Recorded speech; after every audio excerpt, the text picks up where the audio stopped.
Hello everybody, how are you doing? Welcome back to Man City Unplugged, your very own Man City fan channel. Sorry, you might have got a notification. First, I don't know, the live stream, I went live and the camera just switched off. I don't know. But I was just seeing the Liverpool game, Liverpool Forest, and wow, one win in the last 8 matches. And that too, Unai Emery might be thinking, why did I give that win? That's what he would be thinking. Interesting with City. Pep has gone unchanged. He doesn't really do that before September, before December. January is the month where Pep goes with an unchanged lineup, game on game. But here is already going with an unchanged lineup.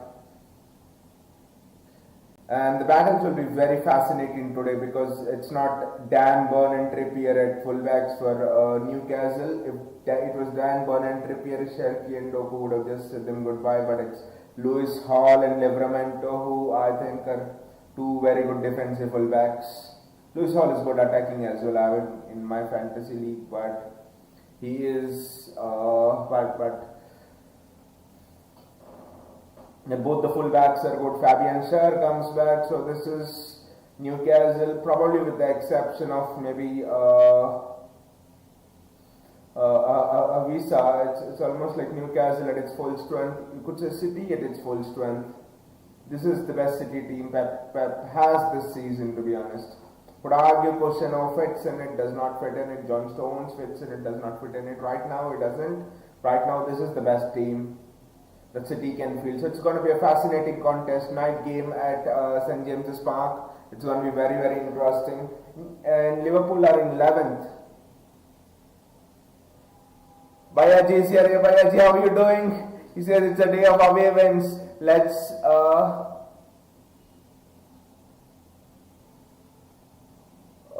JSK is telling some buzzing sound is coming. Your voice is not clear. Let me just check that, JSK. Let me just check.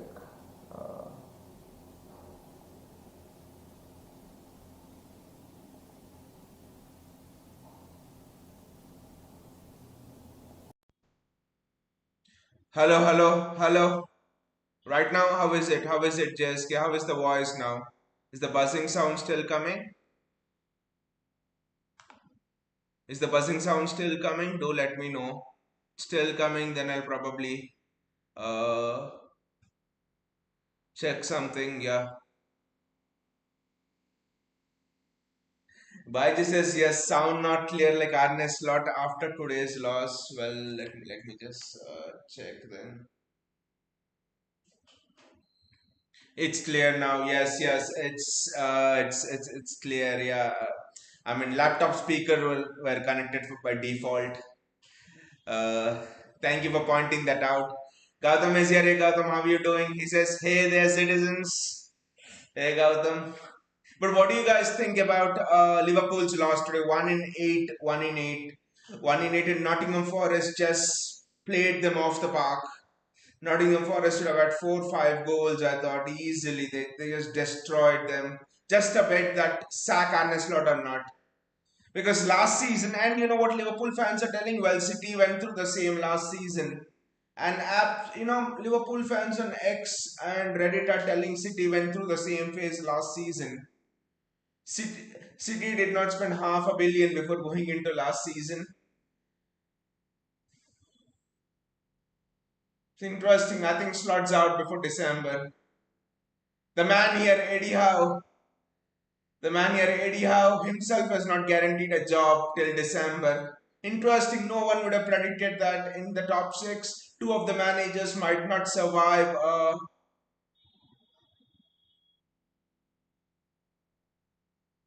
What the fuck was that? What the fuck were we trying to do? Caught on the ball. What the fuck was that pass, Donnarumma? What the fuck was that pass, Donnarumma? The pass was not on. I don't blame Ford, and the bloody pass was not on. Gautam says, good to be back after the break. Great to see you guys as well. But before the break, what a memorable stream we had. Liverpool 3-0. Wow, I didn't sleep the entire night. I'm sure you guys didn't as well. I watched the entire match replay and I was watching Liverpool fan reactions on YouTube and all of those things. Newcastle are surely playing long ball here. JSK says, I'm happy, wanted to see nothing more than them getting flop after spending 500 million. And also Arne Slot being compared to Pep Guardiola.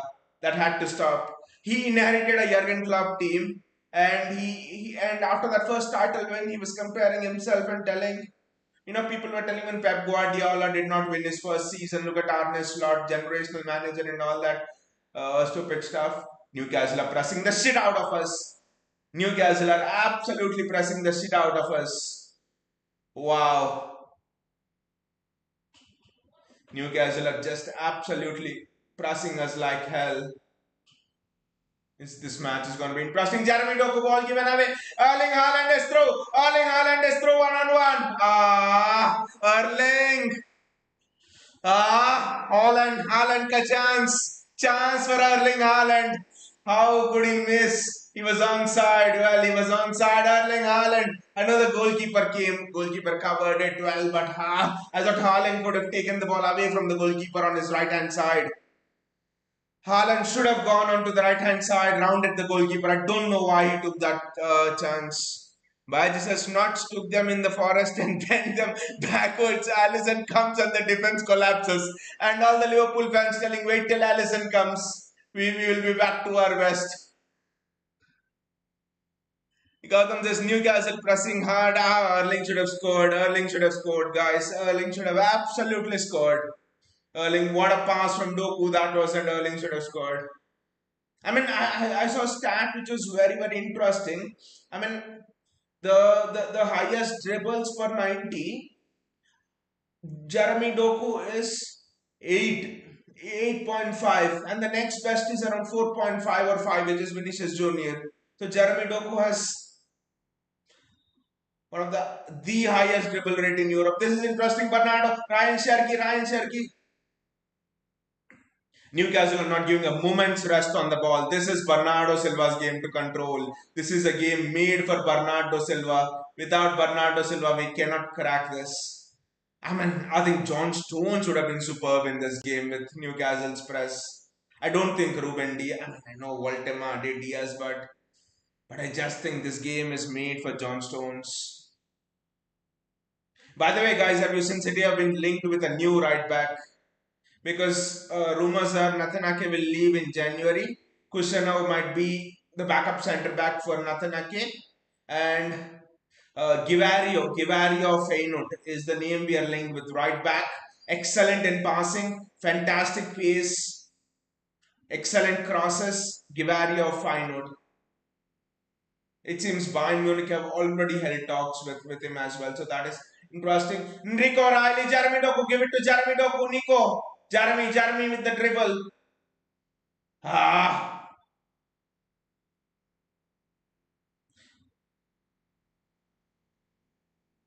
Phil Foden as well. Newcastle, Joelinton, I think comes and takes it off.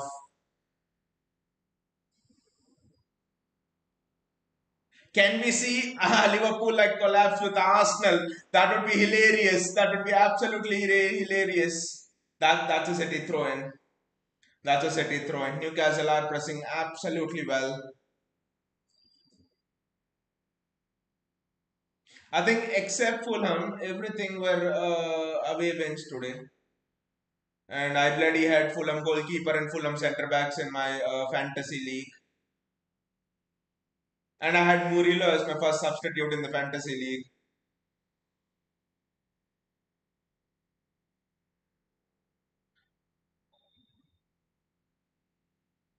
That's a corner. City are just attacking very, very well. Newcastle are not able to deal with us. Gagam says if there is one team you can't play high press against City, against its City, because the moment you press us high, a lot of gaps get created and City cherish that a lot.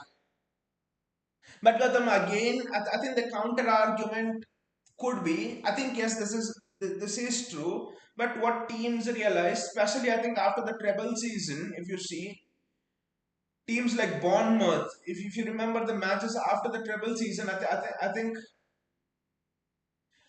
it's another corner. I think the corner has to be retaken. But after the treble season, if you see, teams like Bournemouth were absolutely going high against us, and we could not deal with that press.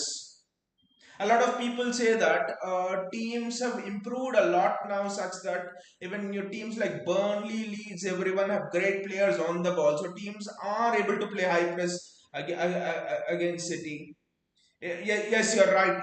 Cannot play high press against City, but I think over the last 1 or 2 years that changed a bit, and now with Pep releasing Haaland a bit more, I think that fear factor has come back again. Because last season and the season before that, I think Haaland was not given this much freedom to stay at the top of the last defender. Haaland was almost like, wanting to get involved in the play much more, and he was not good at it. And Pep literally did not have direct passes to Haaland. But this season, I think he's actually changed that. When will we take a decent corner? Ryan Sherky. Uh, I just think with us just looking up and releasing Haaland, it's impossible to play high press against us. But yeah, last 2 seasons it was not like that, and teams enjoyed in fact playing high press against us. Gautam says Bournemouth and Liverpool tried that this season and suffered big time. I think the difference is I think Gautam, uh, I think the treble season was a changer. I think some of the things which Pep saw in the treble season, even though we won, I think it forced Pep. It actually forced Pep to, for example, bringing Kovacic, because Pep realized that you needed someone who could, teams are pressing well, cutting up passing angles.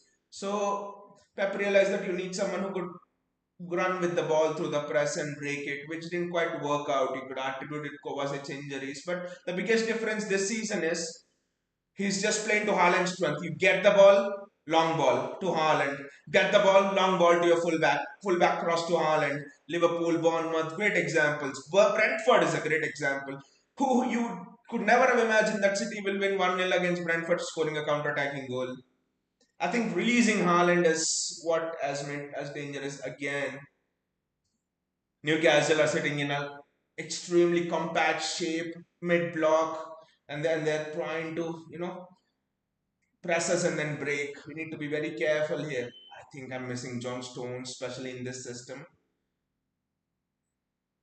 Matthews Nunez, Ruben Diaz, Nick O'Reilly. Again, whatever be the result of this game, I again reiterate here that we are in a rebuilding phase. We are in a rebuilding phase. Whatever might happen here, you could argue we are quick in that rebuild, but I still think we need this season for that rebuild. So whatever were our targets, I told you at the start of the season, I think they still stand for me. Maybe I would say finishing in the top two in the Premier League rather than top three at the time that I said.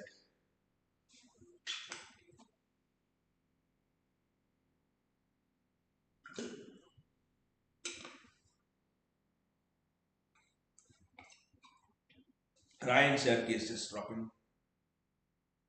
Josko Guardiol needs to be careful. They're pressing Guardiol. I don't know why they're pressing Ruben Diaz. I just think if we had John Stones, maybe I think it would be better against this press. But then you could argue about the physical battle with Nick Woltemade, to be honest.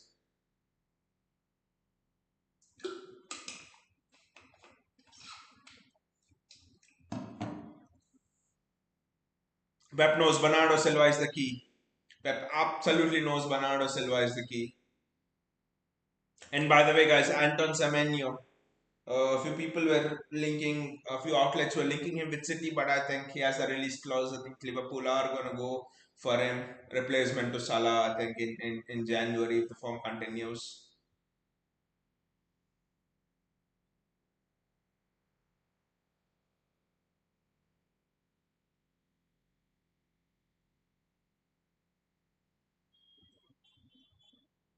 I think this is a game Arsenal won, and I think we absolutely need to win.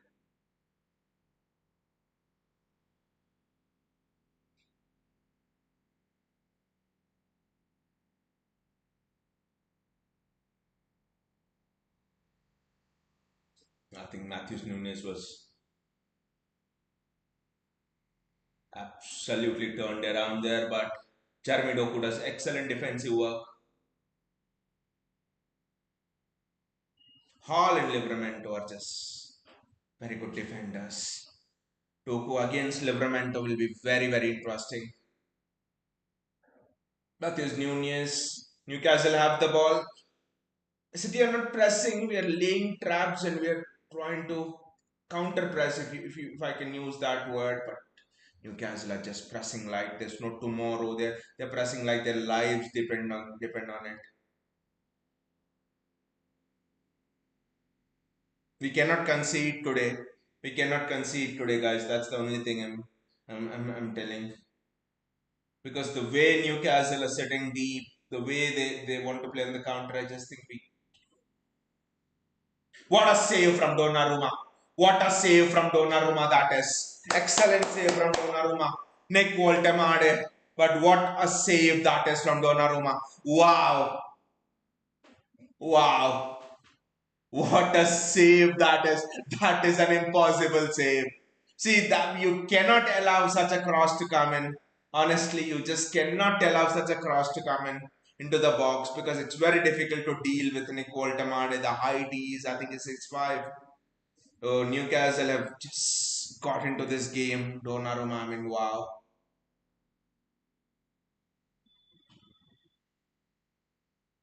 And it's a goal kick. For a moment, I thought the referee was pointing to the spot.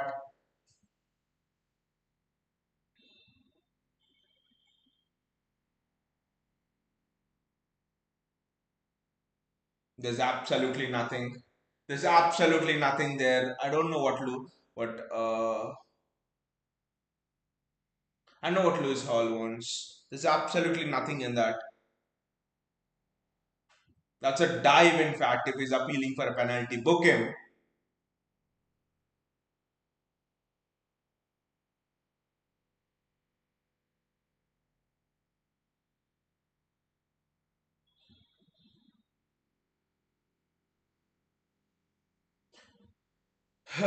City are still rebuilding, but if we want to even have a shout of the title race, I think this is a match which we cannot lose. This is one of the more difficult games.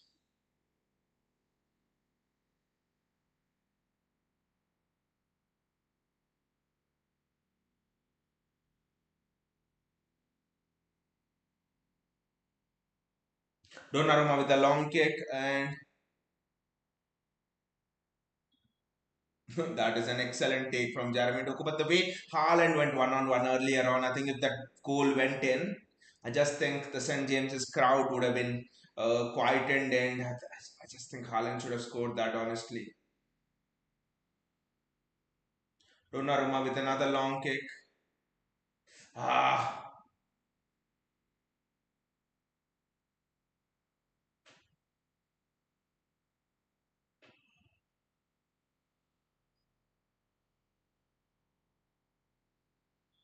Nico Gonzalez with the foul, but I just think the midfield battle is going to decide this game. Nico Gonzalez versus Bruno Jimenez.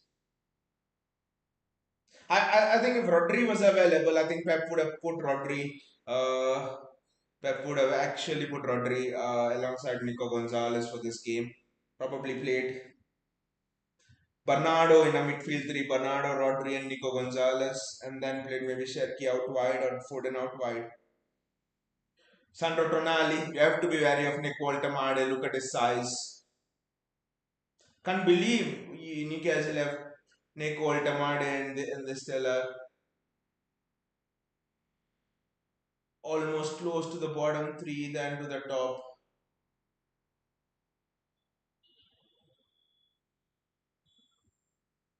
But what a save that was from Donnarumma.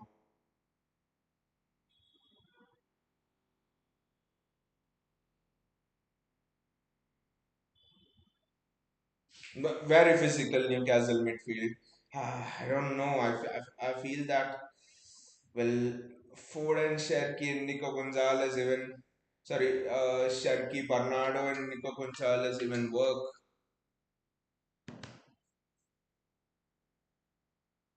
Jeremy Doku with the ball.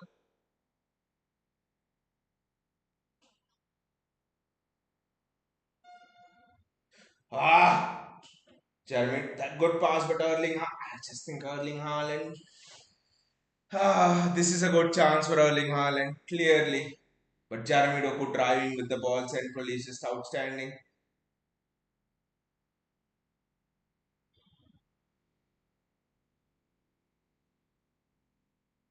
Excellent from Nico O'Reilly. Newcastle are just cutting off the passing lanes very, very well. Jeremy Doku. Ah! I think it's a penalty. I think it's a penalty. I think it's a penalty. What a pass from Jeremy Doku. The referee might argue the ball's gone before the challenger, right? But I don't know. Can you kick someone like that in the box? Can you kick someone like that in the box? But Foden should have scored.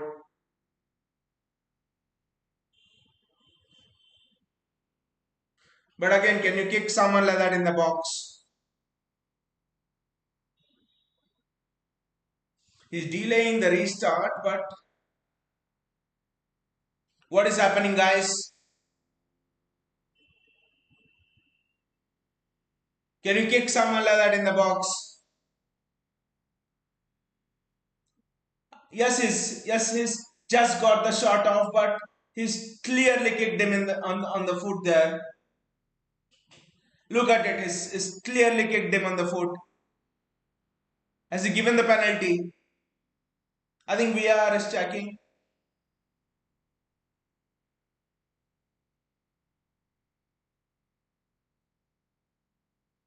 Should be a penalty. Exactly, Gautam. Should be a penalty.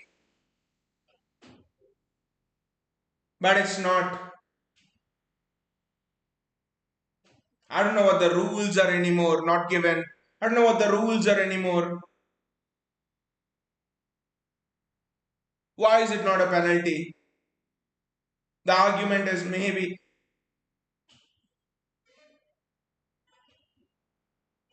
Foden got his shot away or something. I don't know. But honestly, I think Jeremy Doku is playing like the best player in the world. Just look at that pass. Doku found Haaland. Doku found. Uh,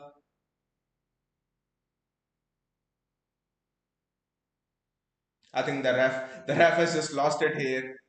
I just can't understand why it's not a penalty, Gautam. Just don't know why it's not a penalty. But I think Doku's had three fantastic balls.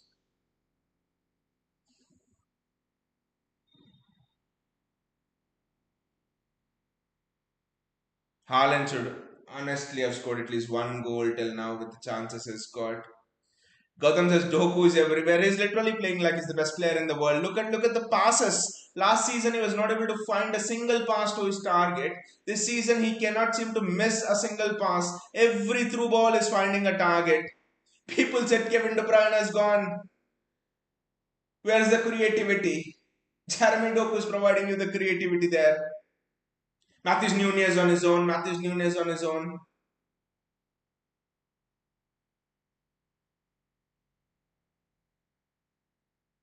Phil Foden, Nico O'Reilly.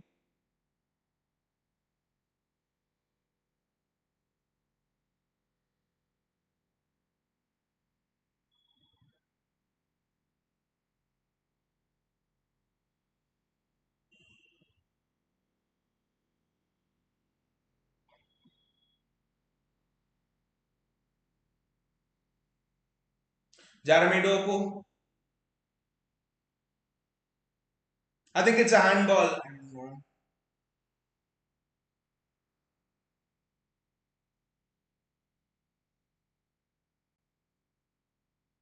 They are just not able to deal with Jeremy Doku in there. Ah, they're absolutely not able to deal with Jeremy Doku in there. He's just absolutely fantastic. Look at how he's playing.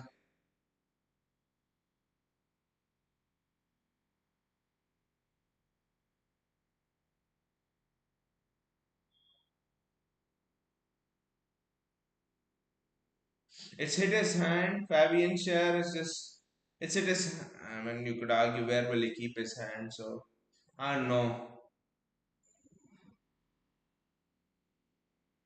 Bernardo Silva. Sorry, Ryan Sherky. Wonderful from Ryan Sherky. Phil Foden. I think Phil Foden should have scored that when he ran through Ndoku's pass. Nico O'Reilly.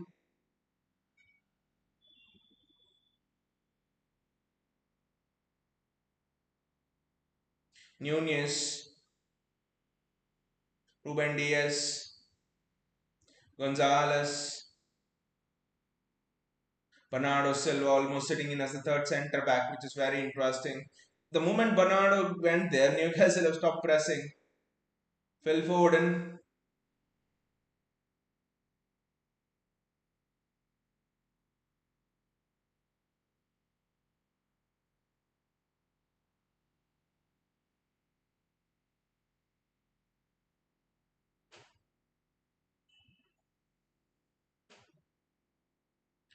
Gotham says they're making sure almost 3 to 4 players surround Jeremy Doku, but still he's able to get his. I think what Doku's learnt is if 3 to 4 players surround him, I think he's making that pass. Earlier he tried to dribble through them.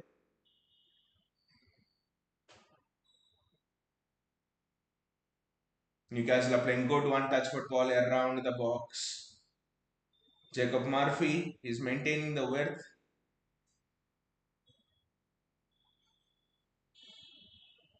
Lewis Hall.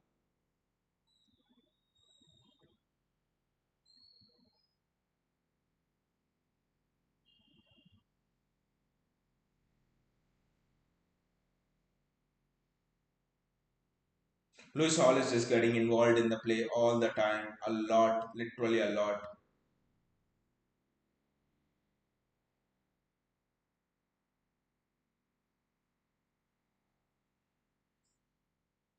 It's not a bad thing that Newcastle are having the ball.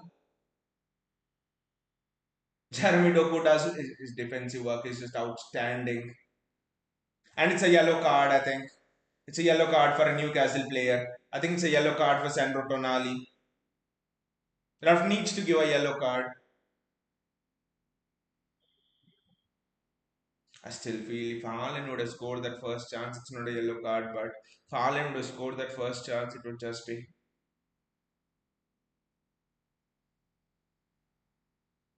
have been a lot different.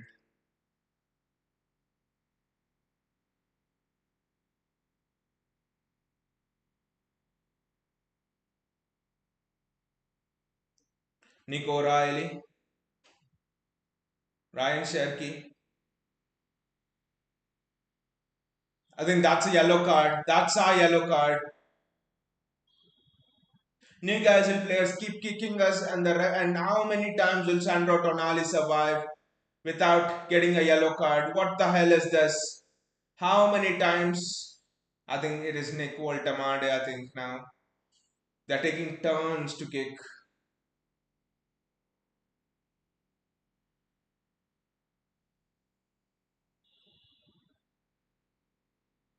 City would have in fact loved that attack to flow, but Ruben Diaz, Ryan Sherky, just no one read his back heel.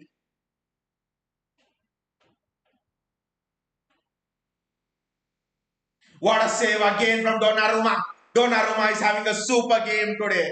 Donnarumma is having an absolutely fantastic game today. Donnarumma is just having an outstanding game today. Kadam says Donnarumma. I think Donnarumma is just having one of those games. Wow. Kadam is signing off the season. Truly, I mean,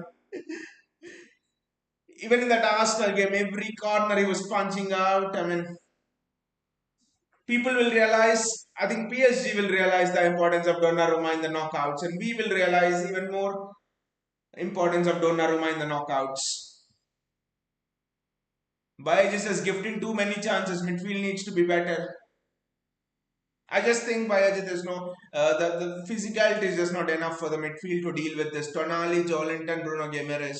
I think Nico Gonzalez himself is not enough, to be fair.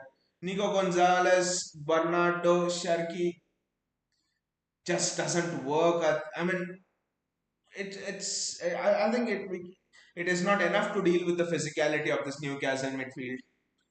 I'm hoping that we, if we somehow had a Rodri or someone like that in the midfield, I think that's how we match the physicality. But right now, I think physicality wise, they are just.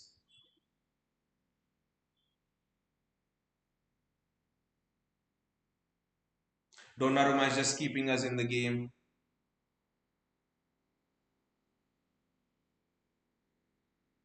Gautam says he is ready to create that night in Istanbul when Eddie became the best shot stopper.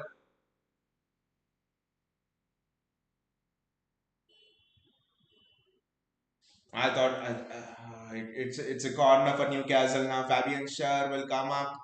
I mean, Eddie that night was just unbelievable, especially those last shots. The last corner from Inter was coming up, and what a header that was! And Ederson made probably the best save of his career that night. That night, to be honest, the Istanbul night, I think I think Inter were the better team on the night. To be honest, we defended. I mean, Edison was keeping like his life depended on it. The best shot stopping performance of his career, I think, that night. It's a Newcastle corner. Lewis Hall taking in swinging corners.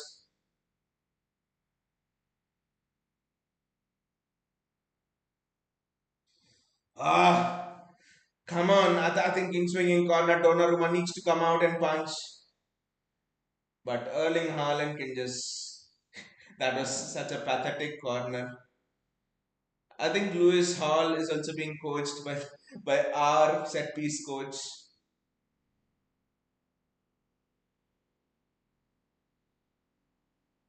28 minutes gone.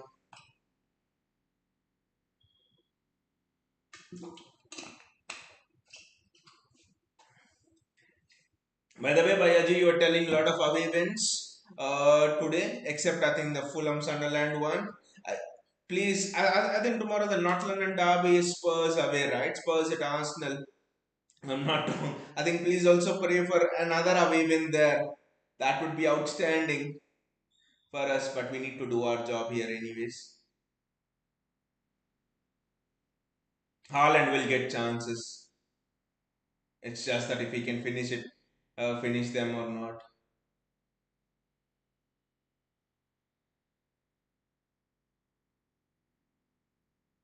I would have actually loved to see Burn versus Sharky, for example. I don't know, or Burn versus Doku. If Burn would have played centre back. No, he's got red card. That would have been fantastic. Dan Burn versus. I think Livramento is just. Look at the passing sequences Livramento is creating. I think that is why City wanted him. Ryan Sharky, that's a City throw in. We are struggling to deal with the physicality. We're struggling to match the physicality in midfield. That's the only thing, guys.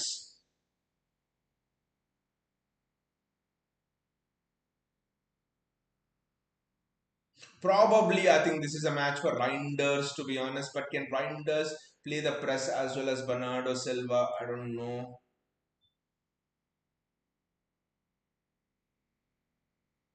Sloppy passing. Ah! That is the miss of the match, guys. That is the miss of the match by Harvey Barnes. I think that is the miss of the decade by Harvey Barnes. I think. What the fuck was that? Exactly. He was offside. He was offside. He was offside. Anyway, he was offside. I think Murphy was offside. Murphy was offside, I think. But anyway, look at Harvey Barnes. What the fuck was that exactly? What the fuck was that? But I think Murphy was offside, right? Murphy or whoever played the ball in was offside, right? He was offside exactly, but still, Gautam, that at least you have to hit it in the net, right? What the fuck was that? I mean, I saw that it was almost in slow motion in real time. I saw that and I was expecting the net to bulge. I was almost in the middle of my reaction. Oh, shit. And suddenly he put the ball out. But anyway, it was offside. But that was. Oh, Nico Riley has run through. This is interesting. Nico Riley has run through. He's made an excellent run there. Nico Riley, Jeremy Doku coming in. Bernardo Silva, Nico Riley.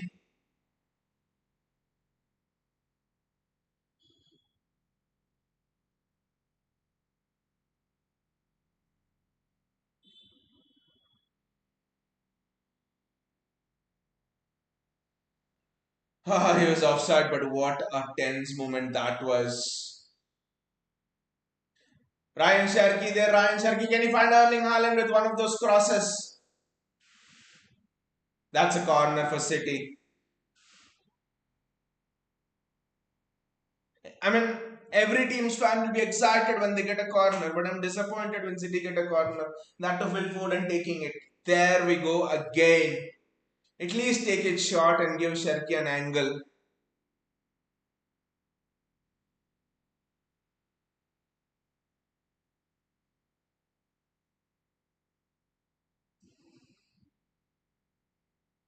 Ah, I think it's another corner for City.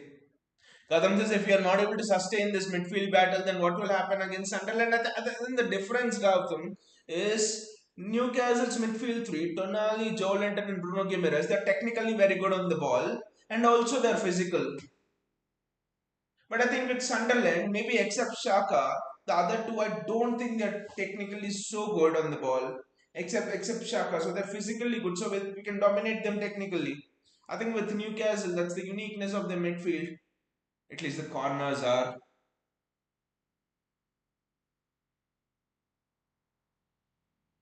At least the corners are good. That was a good try from Sherky.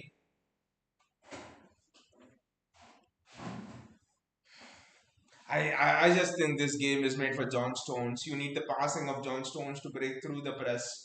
That's what I think you need.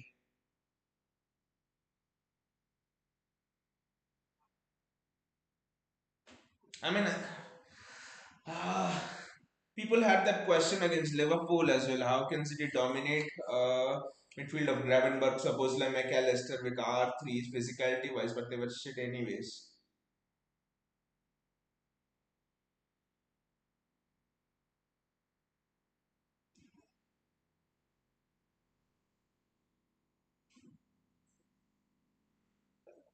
A throw in for City. I think can we score a goal before the half? That will actually break Newcastle.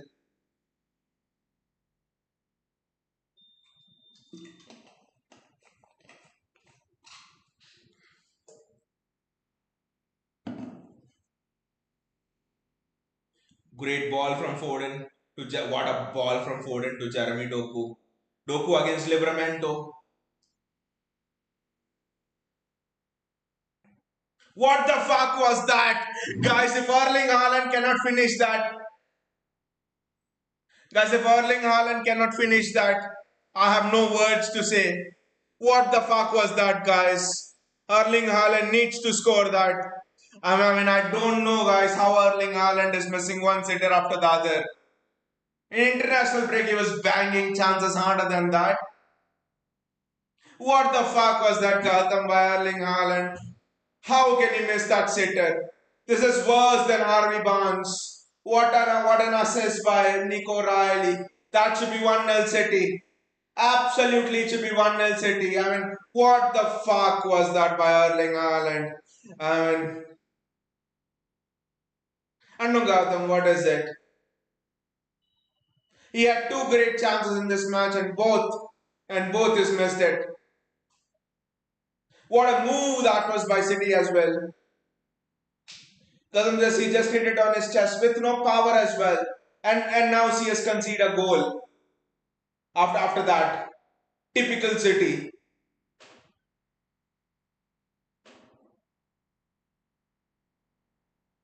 Nunez does very well.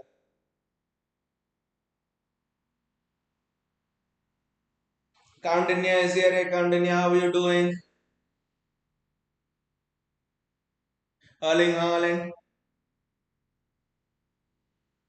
Counting says, damn, maybe Haaland did too much of target practice. He exactly aimed at the goalkeeper. Ah, did you mean exactly aimed at the goalkeeper or exactly aimed at goalkeeper's chest? Because, I mean, what the fuck is hurling Haaland? And I think the second time is hit the goalkeeper. Earlier on in the third or fourth minute is exactly hit the goalkeeper there.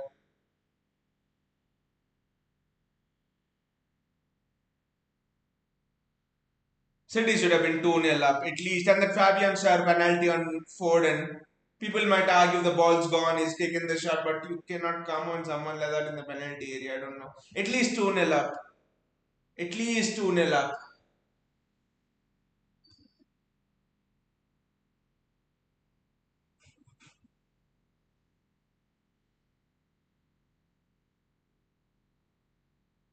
We have been good. Newcastle have had chances. Donnarumma's made some saves. That's fine.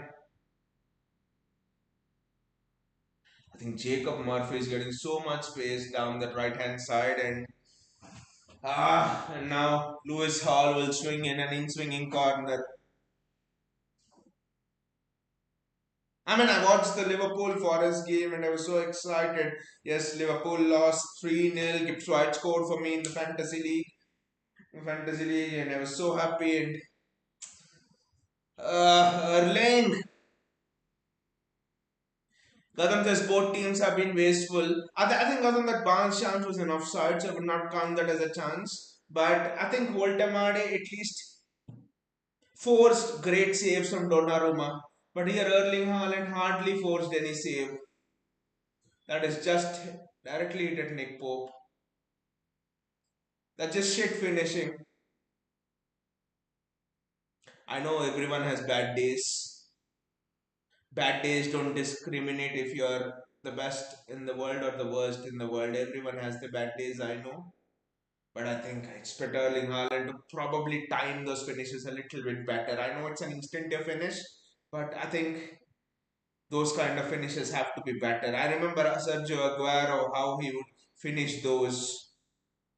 People would say they're tap-ins. No, those kind of finishes are a little bit more difficult. I think Donnarumma has to kick this long.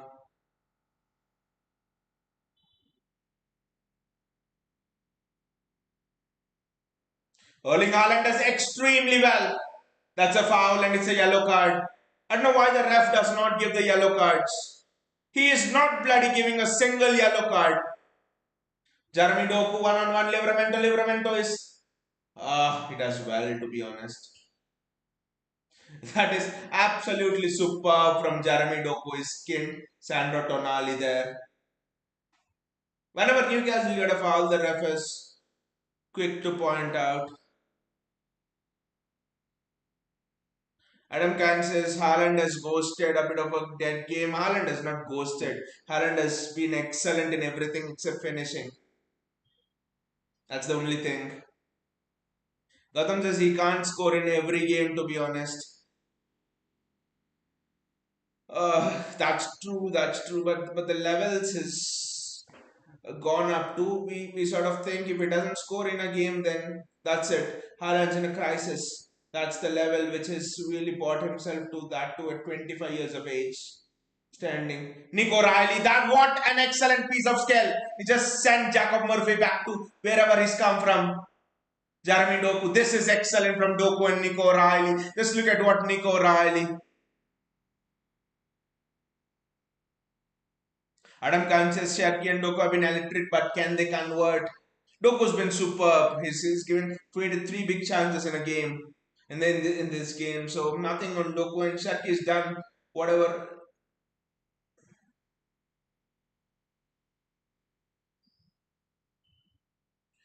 Whatever he can. Matthews Nunes needs to find Jeremy Doku there. That's a difficult cross. I know maybe he goes back. Yes, I think there was a thought can he cross it, but the Newcastle players were closing him down. There was a chance to cross it to Doku, but yeah, Haaland's improved his hold up play very well. Matthews Nunes, Fanta. He's captivated him. What a move that is. Again, Adam Kansas, the Voltamade guy is amazing. He's absolutely very, very good. Adam is superb. Donnarumma's just been equal to it. He's made fantastic saves. Any other keeper, I think Voltamade would be on the scorecard. Adam says, I think we must utilize Marmoush and Ait Nauri before AFCONs. Marmoush, I don't know how can you utilize Marmoush because he's not good on the right. He can't play central midfield. I can't play cam. His only place is left, and the place is on the left, and Doku's been absolutely electric on the left. So I don't see a place there. What a pass that is! Phil Foden, Phil Foden, Phil Foden, Phil Foden. He has to find. Ah! What is this? Phil, what are we doing here? What the fuck is that, man? What the fuck is that? What are we doing here, guys? That is a clear open goal. What are we doing, man? What the fuck? I can't even say what the fuck. I said that was 1-0 City. Ryan Sharkey, excellent, and this is what you do. Ah, how many goals will you miss? Phil Foden 2 goals, Erling Haaland 2 goals. What the fuck is this? Fed up of this. Come on. Why? Haaland 2 open goals, Phil Foden 2 open goals. We should have absolutely destroyed Newcastle by now. What is this? 3 dollies. We have had 3 literal dollies. And the goalkeeper, yes, Donnarumma made saves, but the goalkeeper did not even make a save. 3 dollies, 4 dollies, Haaland 2 dollies, Phil Foden 2 dollies. Someone told me Phil Foden's back with his finishing. Fuck that.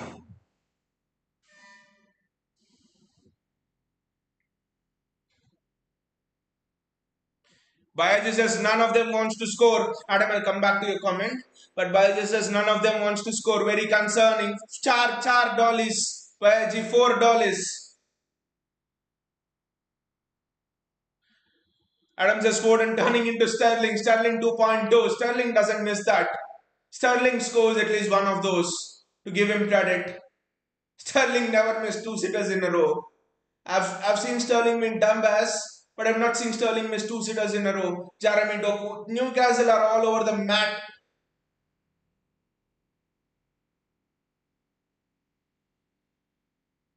Kandinya says this match is just a highlight package of past misses. That's the difference actually, Kandinya, because people might argue, like Adam said, Walt, Voltamade, I mean Newcastle have also had chances. The Barnes one was offside, so I'll not count that. Voltamade had 2 good chances, but Donnarumma made 2 world-class saves. Nick Pope did not even Nick Pope did not even do anything. He did not even move his ass. Nick Pope did not even move his ass for the 4 dollies. Nick Pope was just a passenger there. Nick Pope did not do anything. It was Foden in the goal, and you miss it. That's it. Nick Pope was not even involved. It is a highlights package of best misses. You know, someone wrote about the Ashes highlights. I've seen the Ashes highlights on YouTube, and someone wrote today, this is not a highlights package. This is just a fall of wickets. Yesterday, Travis had it 100, but generally, yesterday someone wrote, this is just a package for fall of wickets. That's all. This is a package for misses. That's all. Erling Haaland gets to the ball. Jeremy Doku. Ah. Adam says we get a 1-0 win or a draw. We get a 1-0 win or a draw. Adam says we must buy Semenyo. I disagree with that, Adam, but just coming on to your comment. Get this, isn't it very interesting how Marmoush is going for AFCON in December to January, and Semenyo has a 65 million pound release plus and isn't going to AFCON. That's interesting. I think Semenyo's team, I checked on that. Semenyo's team has not qualified for the AFCON, but the thing with Semenyo is the best. Can Foden redeem himself with the free kick? I don't know. But with Semenyo, the thing is, Semenyo is the best when the game flows through him. Observe Bournemouth's trajectory this season. As soon as Clivert comes in and Semenyo is not the main man, Semenyo's performance drops. After that Fulham 2 goals and 2 assists, Semenyo didn't do anything, and it's Foden, fuck off. That's an absolute bullshit free kick. So I think Semenyo is like Grealish, I think. If Semenyo is not the main man, Semenyo will struggle, and Semenyo is not will not be the main man at City. So that's why I do not want Semenyo.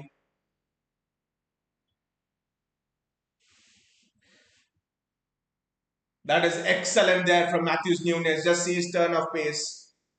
The turn of pace there from Matthews Nunes was outstanding. Adam says we must buy Semenyo. That's what I think Semenyo will be a Grealish story again.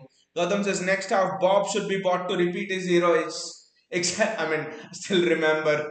I think it was I think 2 seasons back. Was it? I think, yeah. We were losing 2-1 or something, and then De Bruyne comes, equalizes. Oscar Bob! Bob! Goal! Still can't remember. Still can't forget that. What a moment that was. Gautam says, I want Olise, no one else. Yes. I mean, Olise and Luis Diaz. Just imagine what company is cooking there. But Haaland's reaction tells it all. Voltemade should be a bit more happier than Haaland because Voltemade at least tried. Donnarumma made saves. We did not even want Nick Pope to move his ass. It didn't. It would not have mattered today if Newcastle had a goalkeeper and goal, or Newcastle did not have anyone in goal. We could not have scored today. We could not have scored today. It was Erling Haaland with those they're showing the replays of the misses, especially the Foden one. The two Foden goals were absolutely he was sent on clean through on his left foot. How does he not score that? I mean, how does he bloody not score that? Bayaji says this team is dog shit from set pieces, no matter how they take it. Bayaji, when they get set pieces, I'm afraid because opposition can score from the counter. We are dog shit on free kicks. We are dog shit on set pieces. I think we are the only team in the Premier League. 12. This is the 12th game, and we have zero goals from set pieces. I think you combine the Champions League, FA Cup, Carabao Cup, everything. I do not think we have a single goal from a set piece. I do not think we have a single goal from a set piece.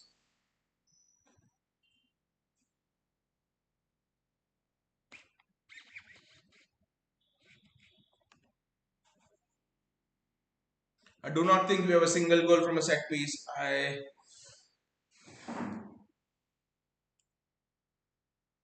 think there's some problem. I don't know.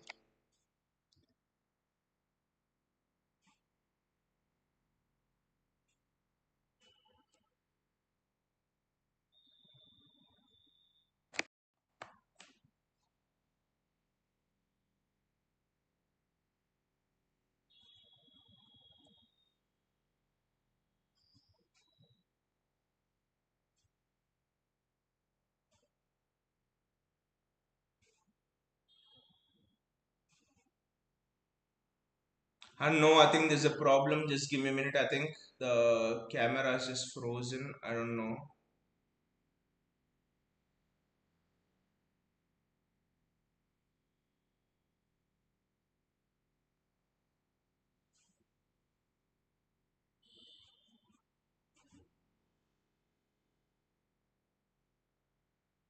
I think we are back again. Yes, yes, we are back again. Yes.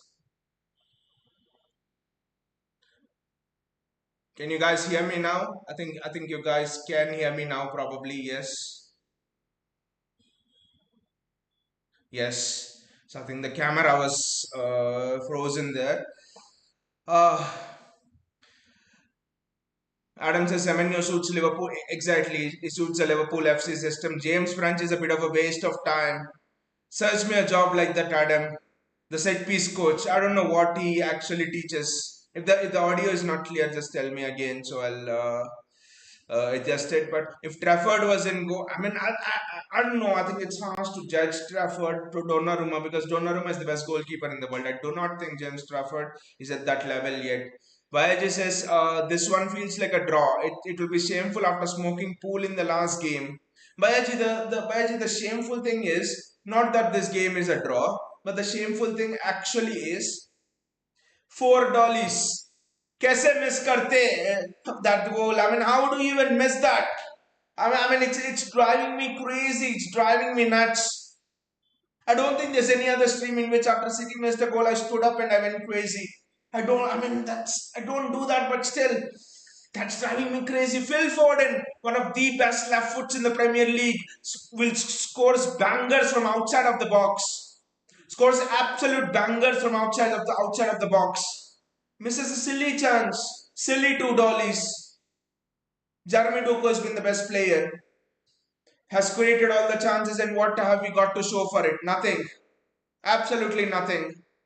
I mean, it's. I mean, if Donnarumma would have made those saves and we get out with a nil-nil draw, I would tell to myself, went to Newcastle, St James's Park was tough.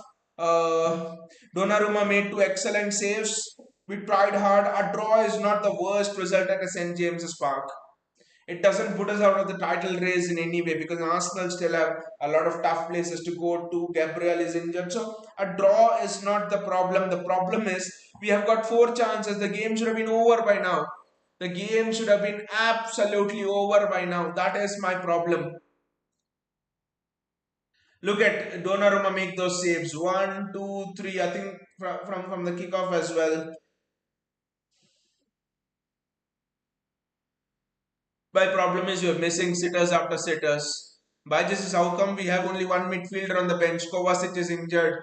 Rodri is injured.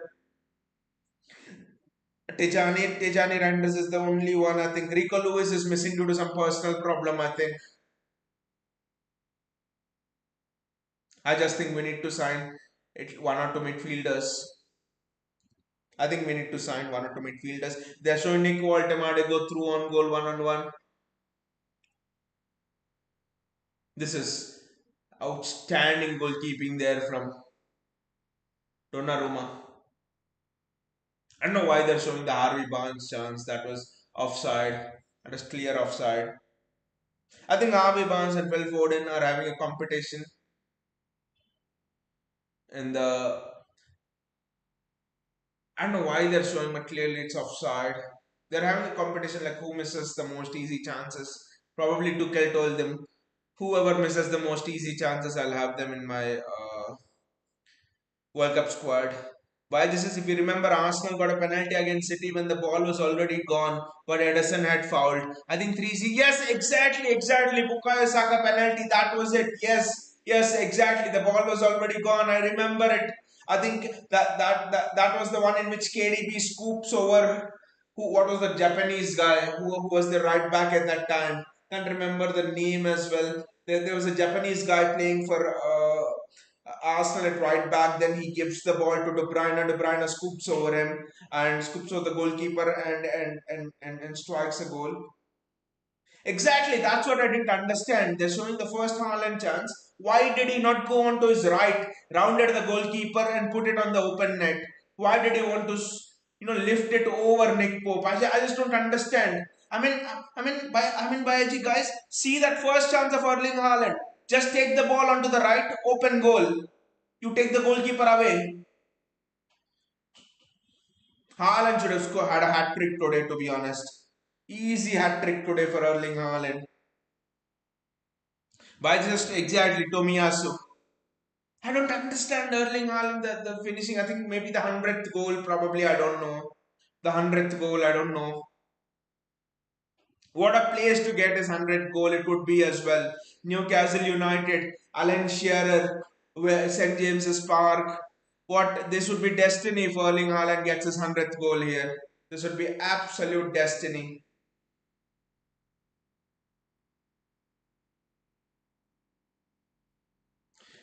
They're showing the Phil Foden chance. Ryan Sherky does fantastically well here. Foden to Sherky, Sherky plays it back to Foden and look at it.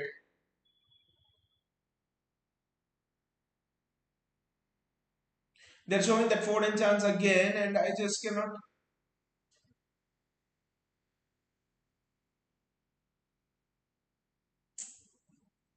Such an easy chance. I don't know why he tries to side foot it when he should put his laces through it.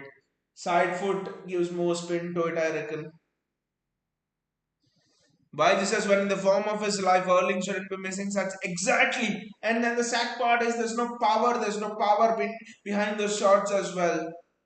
Honestly, Bhai, I don't mind draw at St. James's Park. I don't mind us dropping points and all, but what I mind is the performance. Brighton, dog shit performance. Spurs, dog shit performance. Honestly, we should not even have lost a single game this season. Not even have lost a single game. Yes, Aston Villa was the only game which probably we didn't play well. We deserved to lose. But apart from that Villa game, I do not think we should have lost any one game.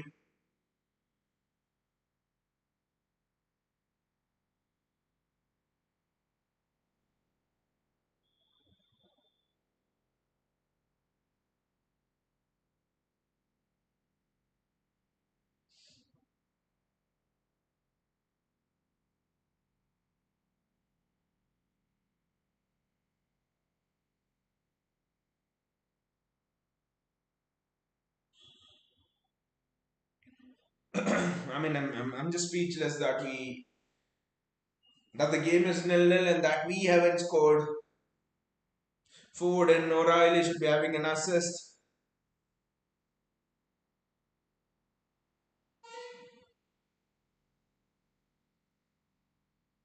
That's easy for Phil Foden as well. He's a natural goal scorer.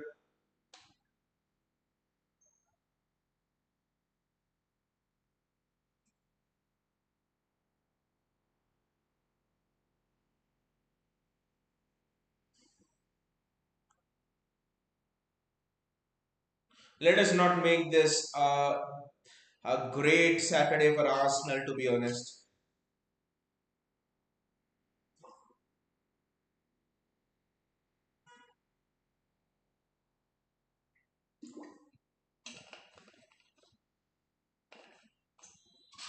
The game should have been over by now. We should have been talking about, we should have been just chilling and talking about a lot of things here as we watch the second half. That's how it should have been. I have no words. Can't blame Pep on this. He's played his best game. I mean, everyone's done well. Yes, we have conceded a few chances to Newcastle. This football can happen. I have not seen any blatant blunders. Maybe Donnarumma giving the ball away in the first 1 minute or so. But apart from that, there have been no blatant blunders. Newcastle have been good in whatever they did. They've been good in isolating Jacob Murphy and getting crosses into the box for Nick Woltemade and all of that. JSK says when we are playing Chelsea, I reckon in December. I reckon in December, JSK. JSK says Foden single-handedly fucked it up. I mean, I was just speechless, JSK, when Foden fucked it up. Two chances, two bloody easy chances for Phil Foden, two absolute sitters for Phil Foden.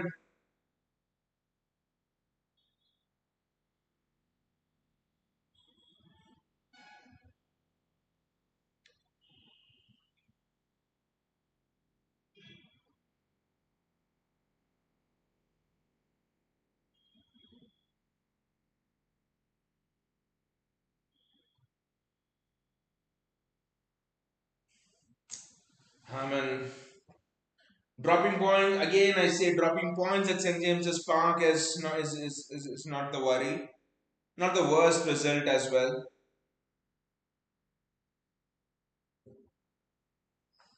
But the manner and this Newcastle team is not that good as well. They're closer to the bottom. Eddie Howe is just hanging on.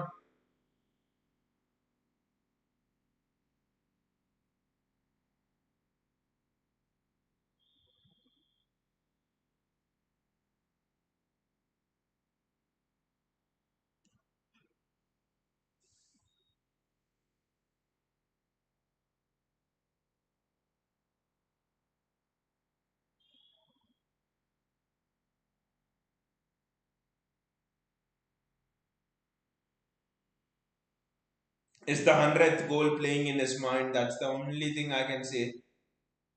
They're showing the penalty appeal for City. Let's see. I think this is a penalty. I think this is a penalty, guys. What do you think? What do you think of this?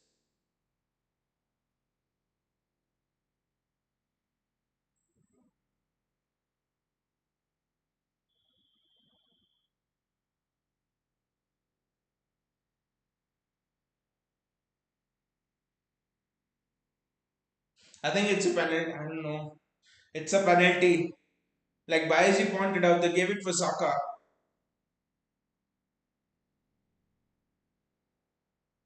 Bayaji says yes. Foden more culprit not taking chances when Haaland having enough ten. And Bayaji Foden's chances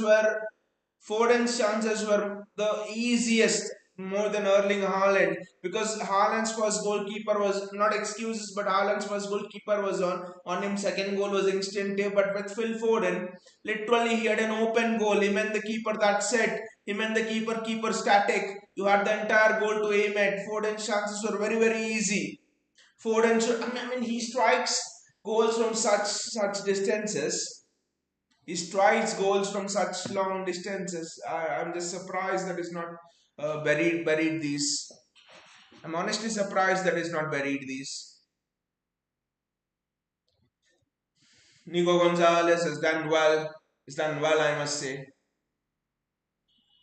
Not the best performance, but it's impossible to dominate that entire midfield alone. I think Tijani Reinders will be an interesting one just to bring a bit of physicality into that midfield, because a bit of dynamism into that midfield. I probably would play Nico Gonzalez, Tijani Reinders, Bernardo Silva, and shift Phil Foden to the right, shift Ryan Sherky to the right hand side and take Foden out. Why this says overall we have looked disjointed today. Needs to be more compact. That I think that's also down to the pressing of Newcastle as well. I think what Newcastle have done by I think it's much more tactical. Because what Newcastle have done is they've tried to isolate Jacob Murphy by playing Tonali, Livramento, Murphy, those three triangles, and then they isolate.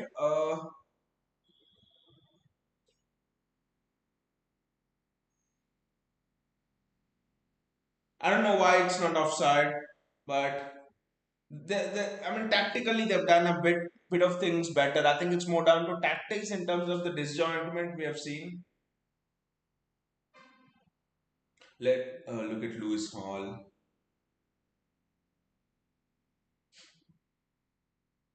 Harvey Barnes, in fact.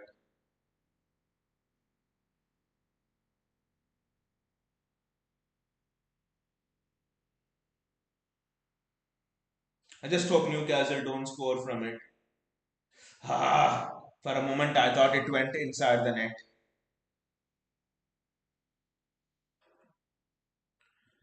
I think tactically, that's the reason why Newcastle a little bit of that dominance. But I think again we have had more freedom to run it their back four, so we have got chances. So you know cannot blame Pep for it in terms of accepting the fact that Voltemade will get chances. Let Donnarumma deal with it. We'll create our own chances. And honestly, we created four chances. If Newcastle had two, we have had four straightforward, easy chances. So it's in a way it's working Pep's tactics.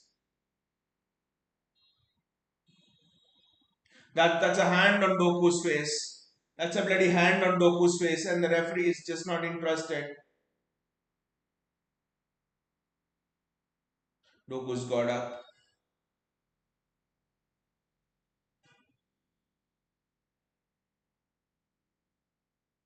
Tino Livramento there, and I mean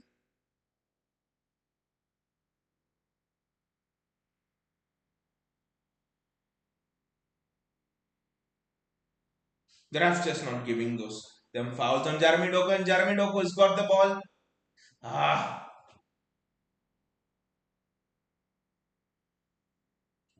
this is going to be an intense second half. No, both the teams I think want to go for the win. I'll keep the bottle on the left hand side. Let us see if that changes anything. The bottle was on the right hand side for the first half and we were missing a lot of chances. Let me keep the bottle on the left hand side and see.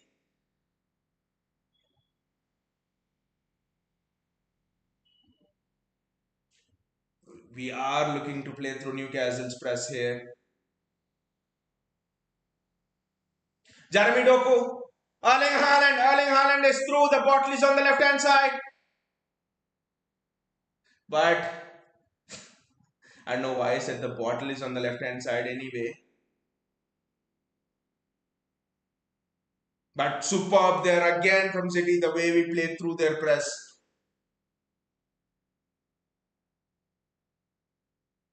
Malik Thiaw did very, very well. Malik Thiaw has just been excellent.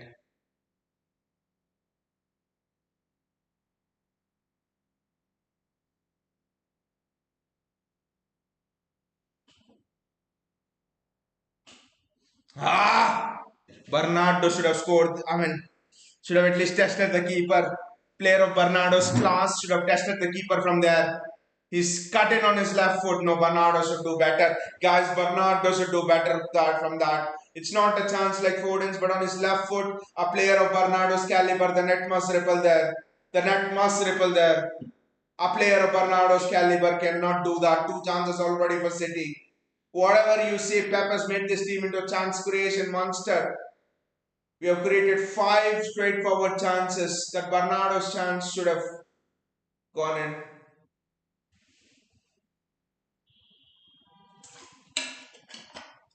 Ryan Cherky.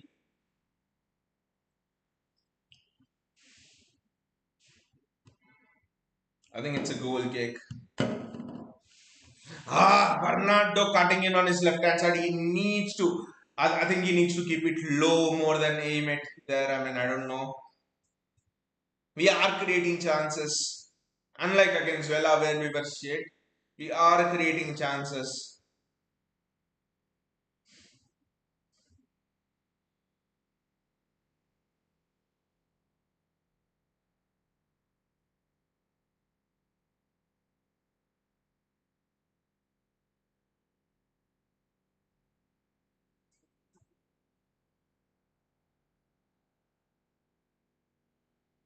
Don't press them. Don't press them. They want to invite you to the press and then play Neko Temade out.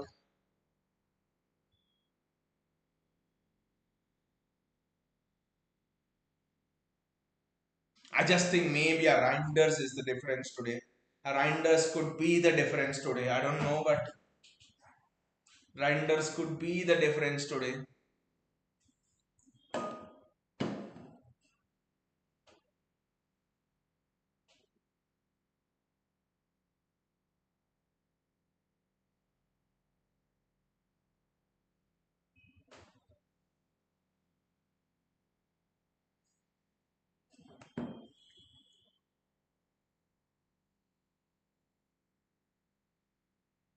Wonderful combinations from City. Phil Foden, Matthews Nunez.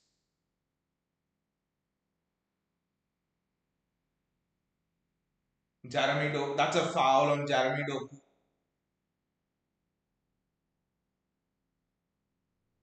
When will the ref give a yellow card in this game, guys? When will the ref give a yellow card? Look at Sandro Tonali there. The ref is not even giving a yellow card. That itself is not a yellow card challenge, but he's done four of that. Should be a yellow for all of the four cumulative the accumulated ones. That's what Bernardo is asking.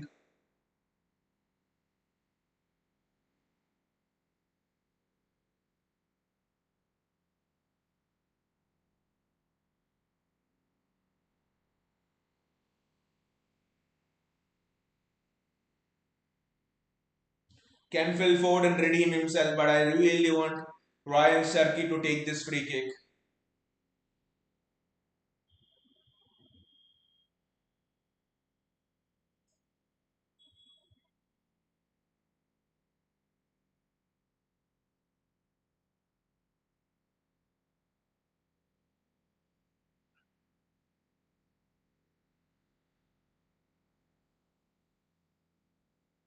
Jeremy Doku one on one against Livramento. Go! Offside. It's worked out so well, but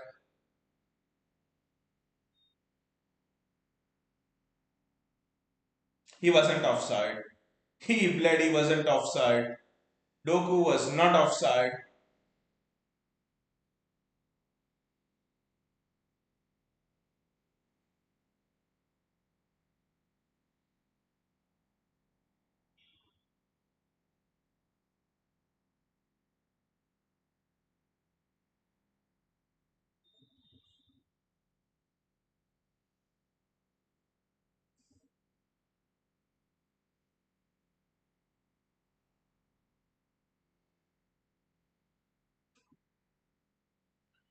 It's a throw in for City, but we have been on top of Newcastle, but then all they need is one breakthrough, and that's it.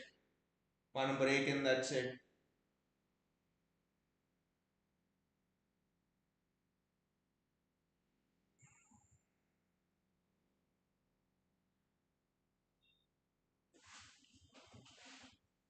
Bernardo Silva, Nico Riley overlapping. Ryan Cherky making a run on the inside. Nico Riley. That's a throw in for City. Nico Riley, outstanding. He's putting his boots on. Nico Riley has been absolutely outstanding. Ryan Cherky, Nico Riley again. Fantastic ball. Ah,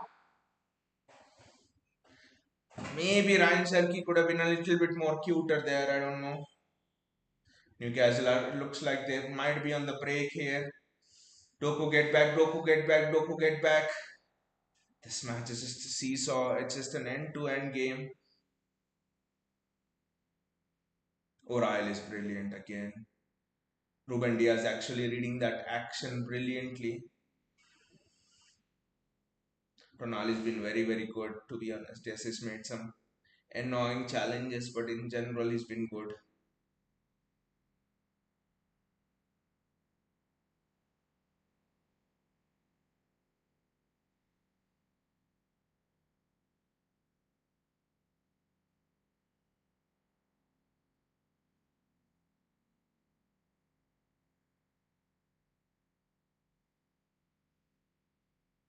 Offside. Murphy's offside.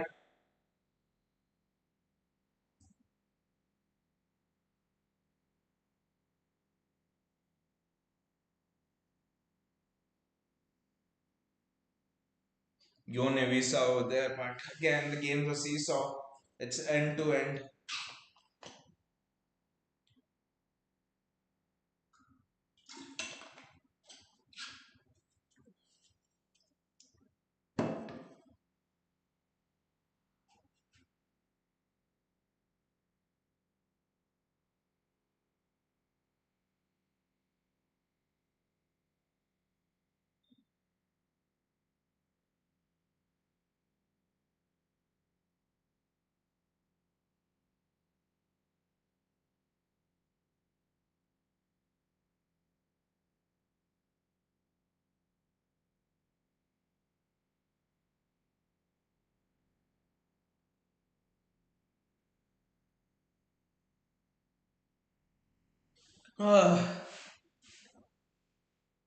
We have dominated them in the first 10 minutes, and the last 5 minutes they have been the top team. But just think, we need to get Doku more in the game. We have not been able to get Doku in the game more, especially through those central areas.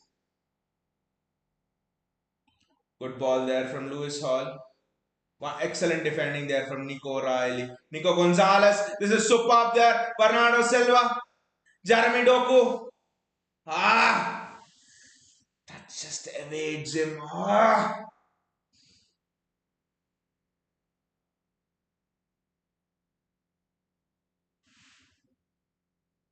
What a save that is from Donnarumma.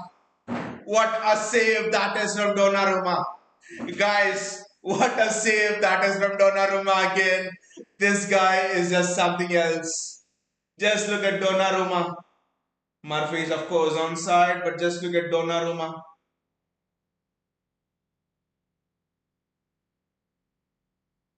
What a save from Donnarumma there.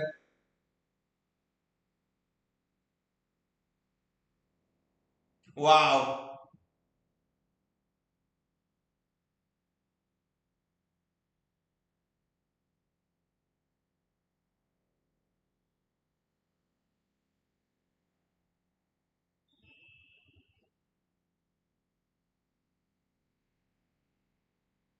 Wow, Donnarumma's just been outstanding today.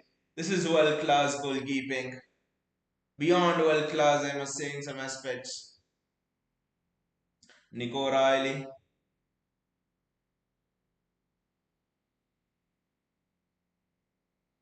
Nico Gonzalez, Matthews Nunez.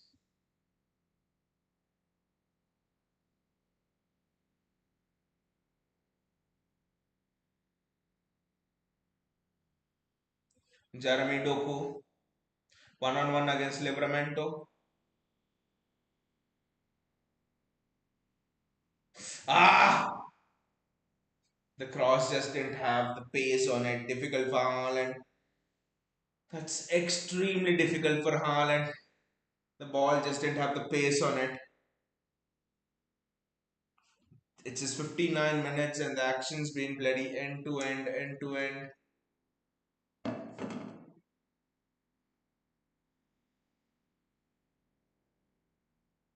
I just think if Rodri was there, we would have.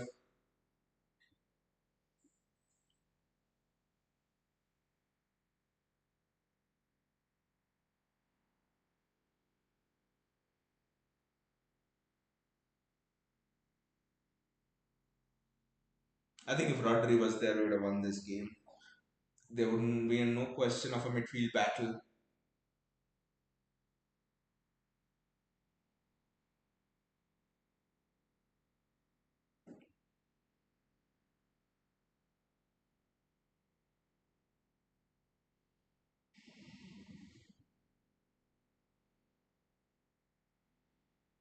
So they are looking to play break Newcastle's press in there.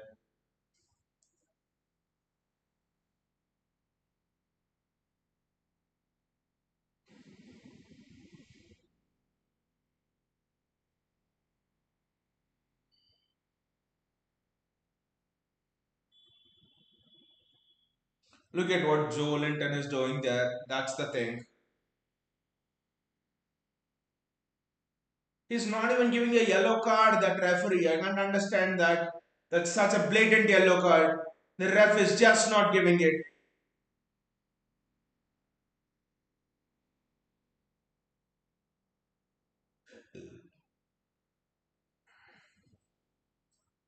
Such a blatant yellow card that is.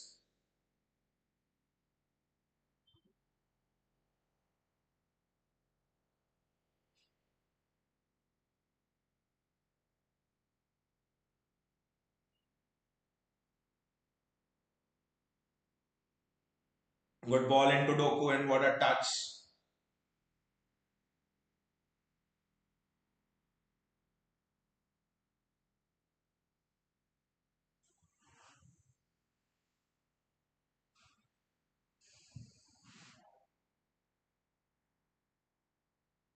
Jeremy Doku.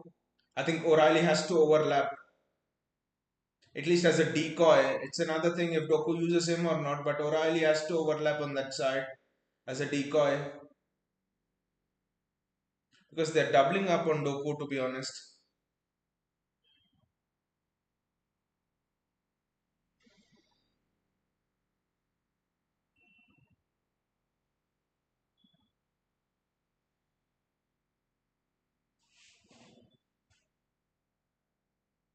Matthews Nunes, Phil Foden. What the fuck is Phil Foden doing today? He scores from from that range. You you do not give Phil Foden a chance on his left foot from there. He generally scores. That's way off target. At least he should test the keeper. What the fuck has happened to Phil Foden today?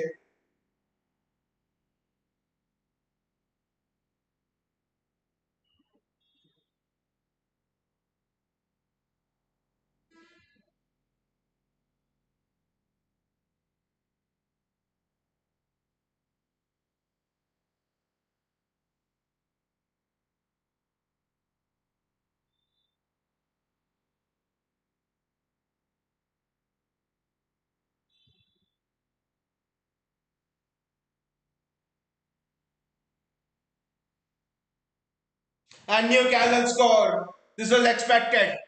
This was expected. Harvey Barnes, it is. Newcastle score. This was expected with the amount of chances Foden's missing. Newcastle score. This was expected. Because in this, the funny part is it's not Haaland's day, it's not Foden's day. On the very same day, on the very same day, Cardenas says that was coming with Phil Foden missing another sitter before this. I'm calling it a sitter because Phil Foden scores those from outside of the box. Phil Foden missing three chances. Erling Haaland missing and City not even clearing that well. Harvey Barnes, excellent finish. No goal. Even God cannot do anything for that. This was coming. I mean, we should have been 5-0 up, and you're losing 1-0. Despite the masterclass from Donnarumma and Nick Pope, you have 13 attempts in this game, and Nick Pope did not have to do anything.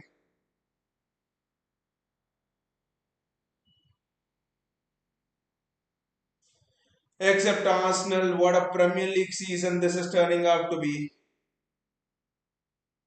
Everyone is just beating everyone else. And look at Pep Guardiola over there. He's just so livid. Just look at him. Look at Pep Guardiola over there. I think he has to bring on Tijani Reinders.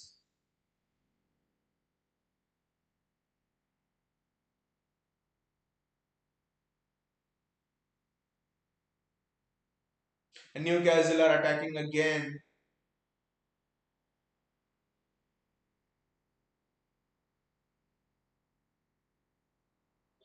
The ref, it seems, does not want to give a single yellow card to Newcastle. Look at Pep Guardiola there. He's absolutely livid.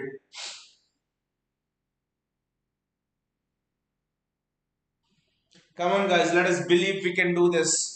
I would have told that, but the day Haaland's having, the day Foden's having, it makes you hard to even believe as well. He's offside.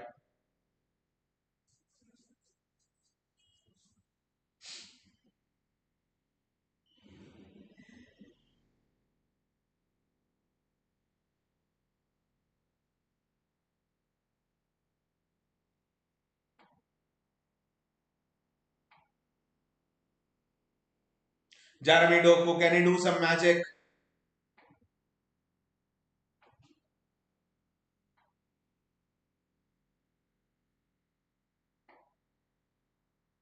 Nico Gonzalez, that is good from Doku chasing Tonali down. Nico Gonzalez, can we create one chance in 24 minutes, 27 minutes? One chance. If we can't finish it, we can't finish it. But one chance, that's what I'm asking for, one chance.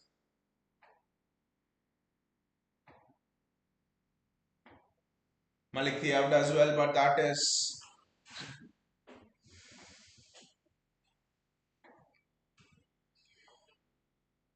it's a corner and Ryan Cherky, for God's sake, take at least one set piece well.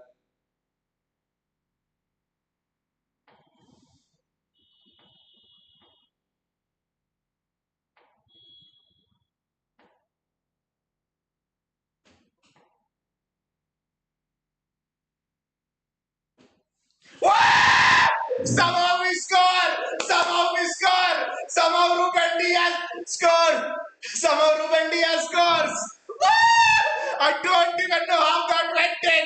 I'm like confused. I never seen the goal scorer twice. Somehow Ruben Diaz scores that. It's been that kind of a day, guys. It's almost that the ball was also thinking. The ball was also thinking before it went in. The ball was also bloody thinking before it went in. Just look at Jeremy Doku there. Erling Haaland. Bernardo Silva. I think it's a own goal. I don't care. I don't care what kind of a goal is it. Ruben Diaz just stuck it. And I think it went through Fabian Schär. The idiot deserves it for the penalty. This thing and City have come back. Woo! What a goal that is. Ruben Diaz. And it's a corner for Newcastle.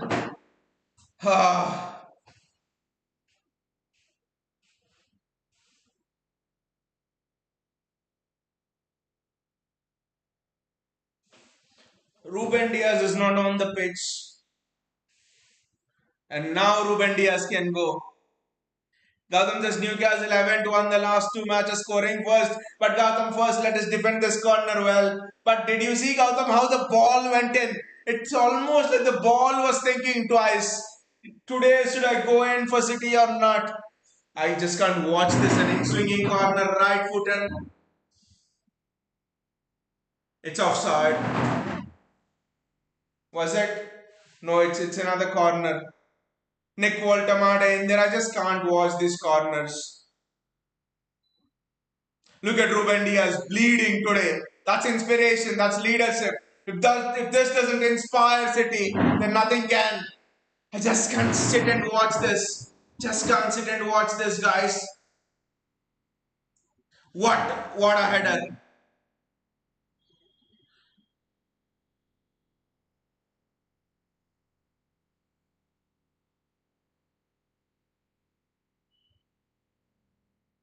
And Newcastle score again. What the fuck is this? Harvey Barnes scores again. What the fuck is happening? What the fuck is happening today? Harvey Barnes scores again.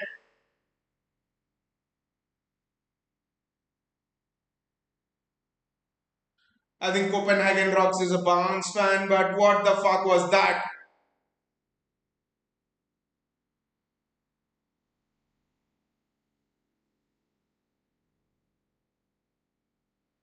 Why have we not cleared that?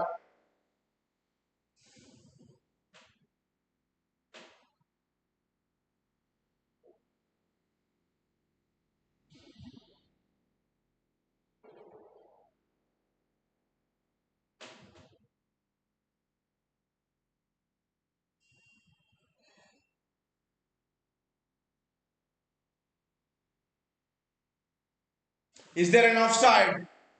Is there an offside? Is there an offside? Gautam, is there an offside? Copenhagen Rocks says offside, but is there an offside, Gautam? Is there an offside?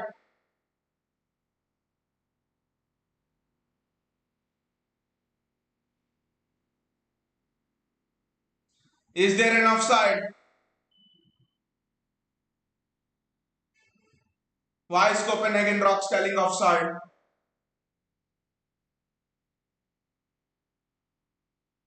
But has it been confirmed? Copenhagen Rocks, has it been confirmed? Okay, we are still, yes, I think Bruno Guimaraes is offside. Yes, yes, I think Bruno Guimaraes is offside. Are they going to draw the lines now?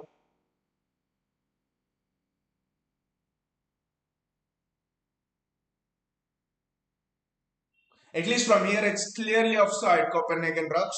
It's clearly offside, at least from here.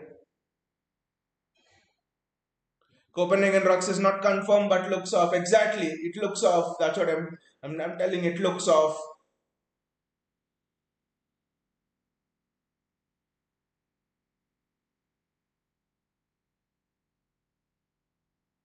Is all of Ruben Diaz bled for nothing? It looks off. Exactly, it looks off.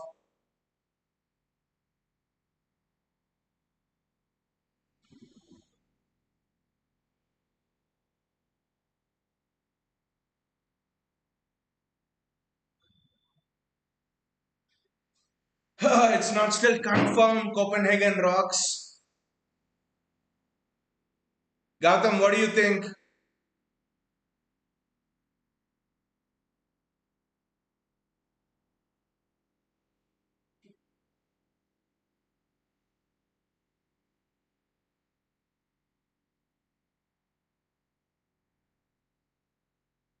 Why are they not showing the lines to us?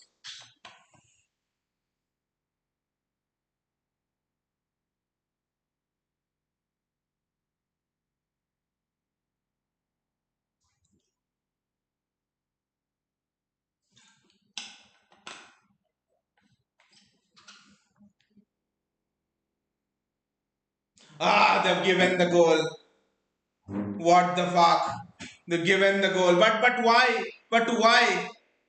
It looked offside. How can they give the goal? It looked offside.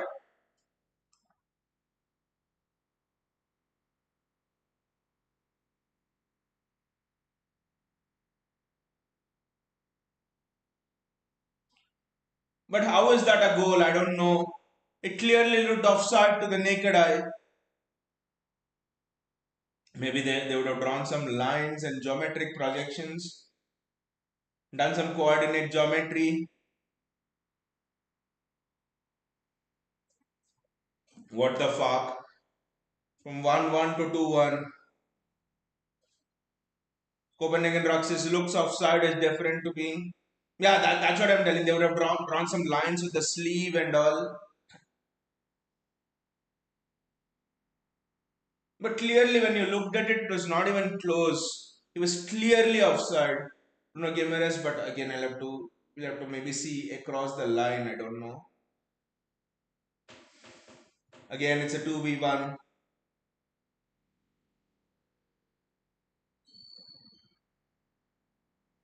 Can we get one? Can we create one more chance?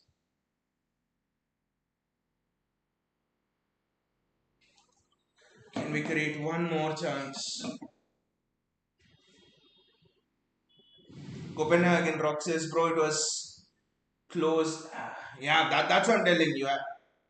Unless we look probably across the line, we would not know. But at least with the angle they showed us, it wasn't close. But yeah, Oscar Bob comes in, Savinho comes in. This was 2 seasons back. A certain individual called Kevin De Bruyne came in at Newcastle 2-1 and he made it 2-2. Oscar Bob scored the winner 3-2. Copenhagen Roxas, this has been such a funny game. Should have been some 5-5 or something.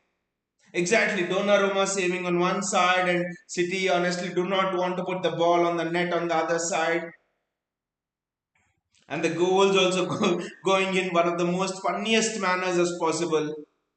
With the Diaz goal, with the Barnes goal, all scruffy goals. They didn't score the clear cut chances, but they scored the scruffy chances. I don't know why. And Haaland not scoring again. Silva Doku Sherki are out. Reinders, Savinho, and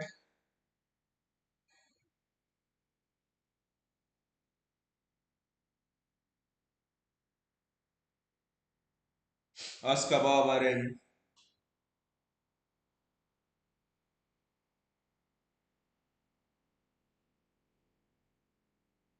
15 minutes. 15 more minutes.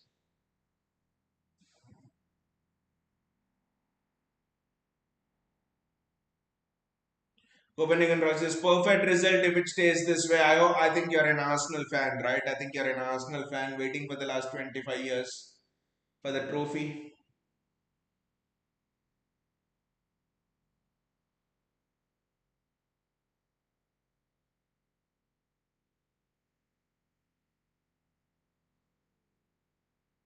But we have won 7 in 8, 6 in the last 7, 7 in the last 8.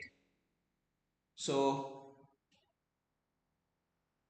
I'm just enjoying the football here, and that's all.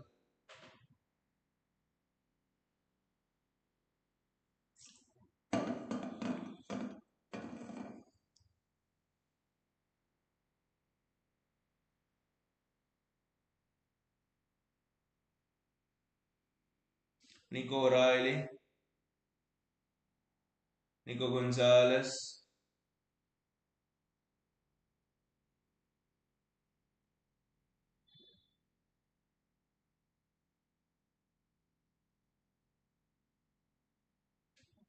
Oscar Pop, the ball falls for him.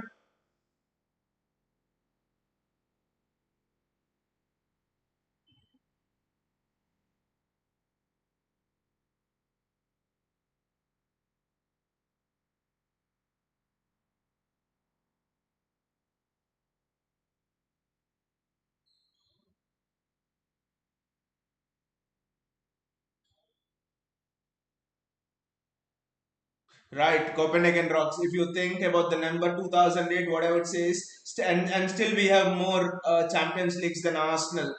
If you think Arsenal were founded in 1865 and we were founded in 2008, how do you counter that? For 200, for 150 years, you have zero Champions Leagues, and in 15 years, we already have more Champions Leagues than you. Uh, Savio, Just pass it, pass it, Savio. Anyway, let us enjoy a game of football. Not get into all of that. You're supporting Newcastle, fair enough. It's been a great duel, so let's not spoil it and just enjoy the game from here on. Whatever's left.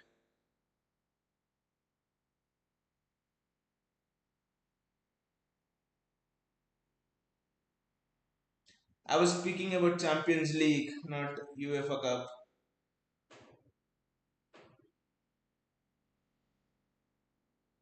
I think we were 1972 UEFA Cup Winners' Cup winners then. 1972-73 UEFA Cup Winners' Cup winners.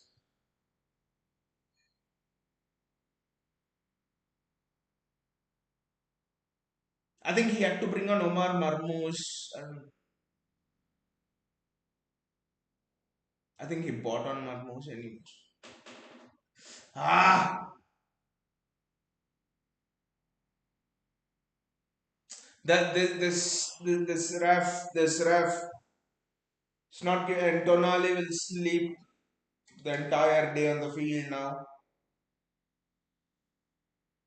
Such easy chances for Haaland and Foden, and you don't take it, and this is what happens.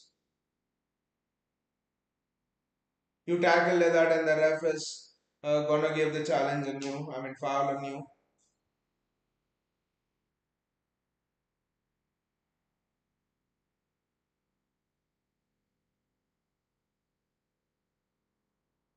Yes, they have taken the sleeve of City's player. The sleeve of City's player was playing him on. Only if he had a centimeter less sleeve, that would have been offside.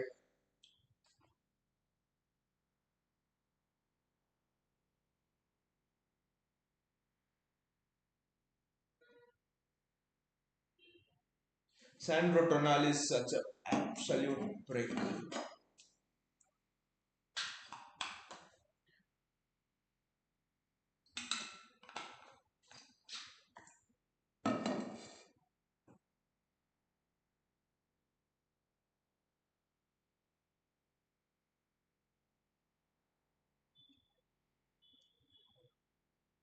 Can we score one more?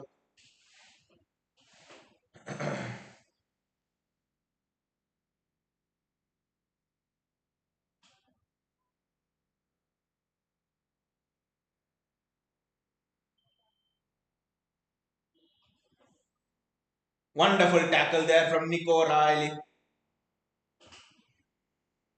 And he stopped it from going for a corner as well. Superb work.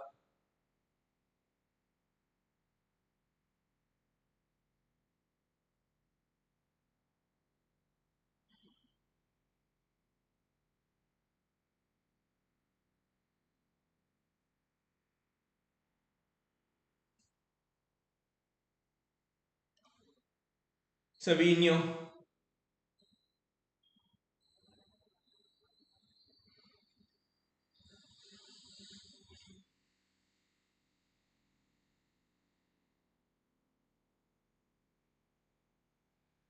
Oscar Bob.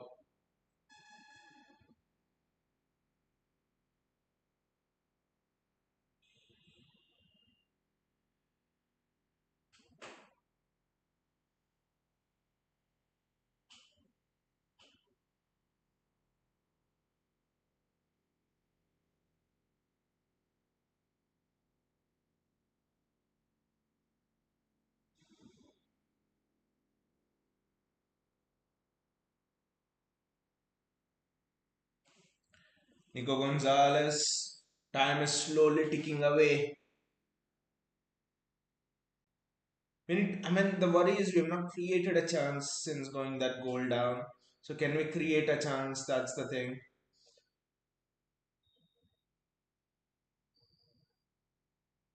What a touch that is! Ah, I thought Foden might strike it the first time. Murphy's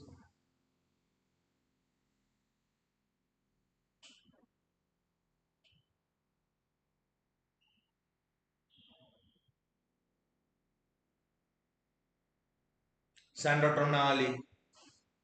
Such an absolute prick. Guardiola does well there. I think it's Wellock who looks like Isak in a way. And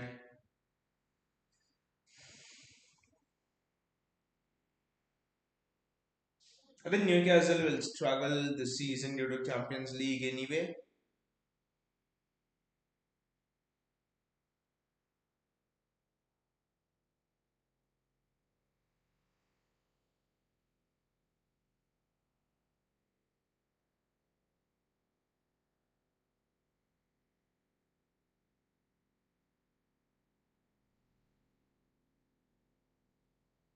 6 minutes, 5 minutes plus added time. In fact, after the substitutions, I think they'll add five. So 5 plus 5, 10 minutes due to the VAR check and all. I think they'll add five. So 10 minutes to get a point. Can we do it?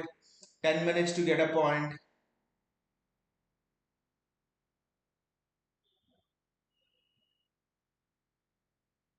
What a Premier League season this is turning out to be.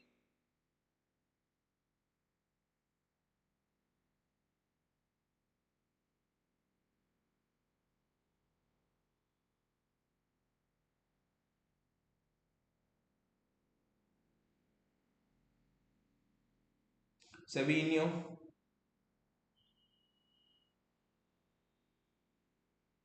That's a corner for City. Can Savinho appease himself to the fans? This is a good time.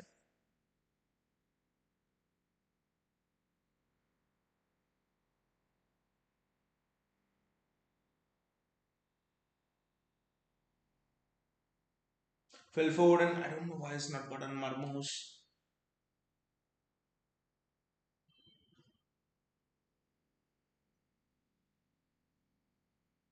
Ah!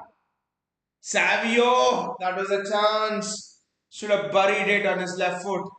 Not an easy chance, I know, but had the chance to take a touch as well. I don't know why he went for it the first time. It would have been superb if Savio would have buried that. Most of the fans would have come onto his side, come back onto his side. Marmoush coming on now. I think he should have come on 5 minutes earlier. Foden's off. I think Foden should have been taken off after that abysmal first half.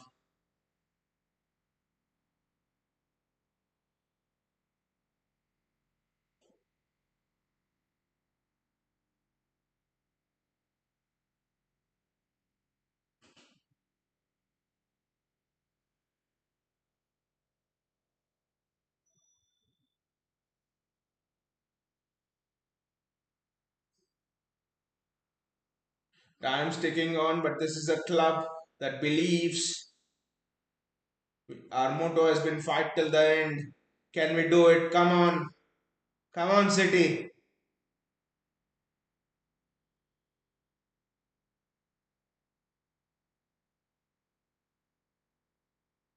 Savinho. Nico Gonzalez.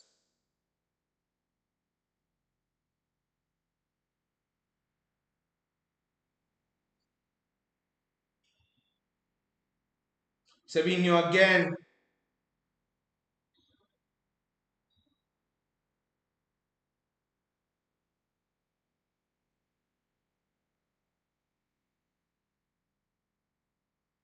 I don't know why he's taken Sherky out. That was a bit of a.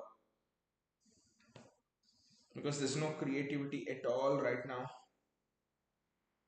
No Newcastle are just sitting back looking to hit on the break. We got Elanga in. That's a corner for City. Livermore does extremely well there. Now you can see why Pep wants him, but Nunes has been good. It's not that Nunes has not been good. Tejani Reinders with a set piece. Can Tejani Reinders do something? I like the look on his face.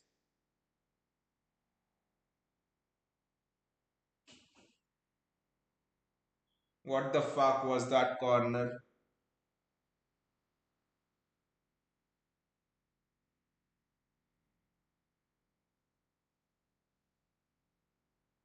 What the fuck was that corner anyway? Such a disappointing match. When we made it 1-1, I just don't think we need.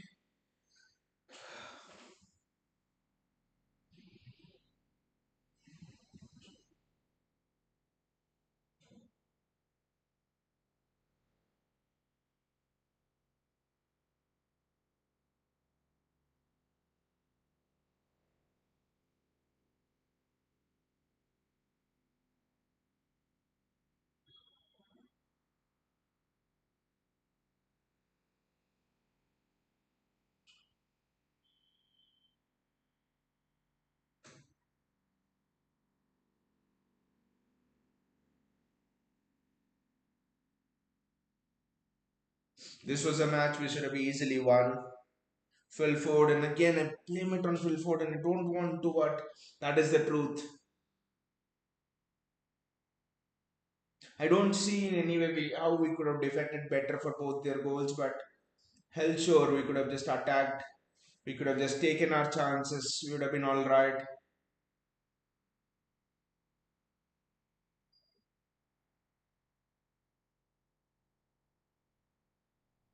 Nico Gonzalez, Nico Riley, Savinho.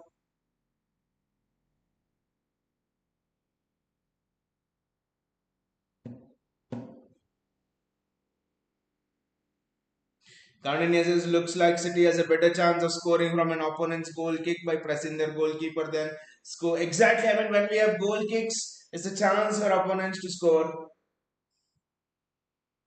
Today's match is entirely on.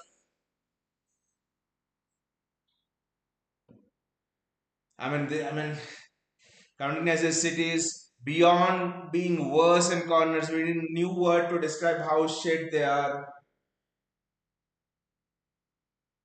The only reason it doesn't come up is City are the top scorers in the Premier League right now. So Haaland has scored more goals than 12 clubs combined. So I think that's why it doesn't get talked. That's a great run. Fantastic run from Reinders. What a run that is from Reinders. If only the final pass was good. What a run that is from Reinders. That run just portrayed Ika Gundogan at his absolute best. What a run that was from Tijani Reinders. The corner. I mean, today's match is all about Phil Ford and Haaland missing those chances. If we can get something from this, it's a miracle.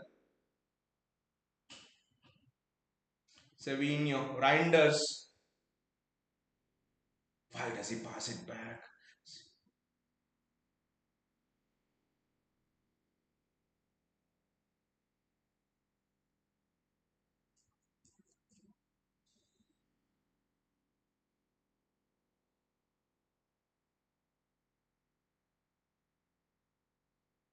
One tackle on Tonali and it's a yellow card.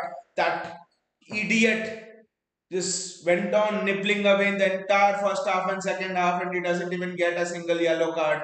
Sandro Tonali is such an absolute prick. Absolute prick.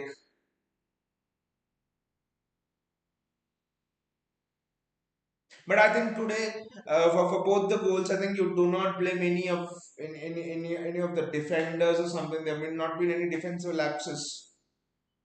City are playing this game knowing that we will concede chances. If we concede four clear-cut chances, probably opponents will score one because Donnarumma is there. But we take our chances. That is exactly the game plan Pep went in with today. Not wrong. City should have been 5-0 up already by 50 minutes.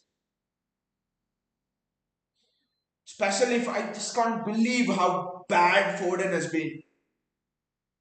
How bad Phil Foden has been in terms of finishing.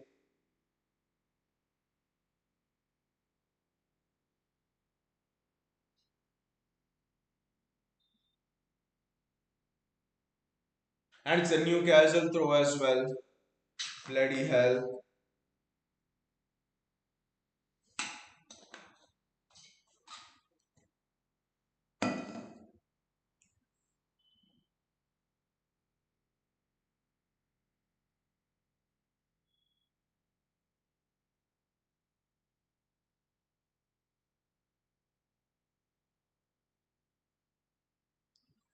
That's very well done by Reinders.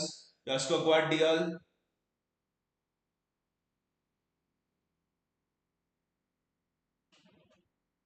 That's a foul. Bayajis has no structure from the start and it's evident in the score. I just think Bayajis this season Pep has gone on a style where I think you pass the ball to Haaland, pass the ball to Doku, which means there will not be much of a midfield structure anyway. And I think Pep has accepted the fact that you need a very good goalkeeper so that if the opponents get three clear-cut chances, you maybe concede one.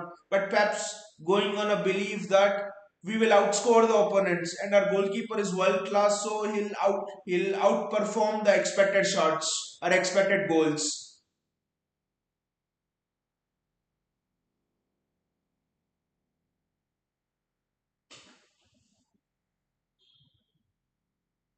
But today, what's happened is, honestly, this match by Aji, we should have been winning 5-2, right? According to Pep strategy. Even if we score half our goals, we should have been winning 3-2. When you miss, when you when you miss silly chances like those, no one can do anything. I accept there's no structure, but this season the game plan's not been structured. Positional football is out. I think positional football is not the trend. Pep has accepted that there'll be no structure, there'll be nothing. It's all fluid. It's all that is the style we are going towards.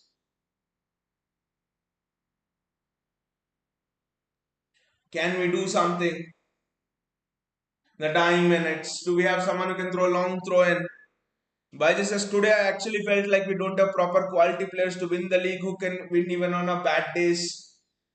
But Baiji, honestly, if Phil Foden scores his chances, we are winning this. If Haaland scores his chances, we are winning this. And we are talking about two of the best players in the Premier League right now, probably in the top five. Erling Haaland definitely number one, and Phil Foden will be in the top five based on his recent form. Can we get a scrappy goal from somewhere?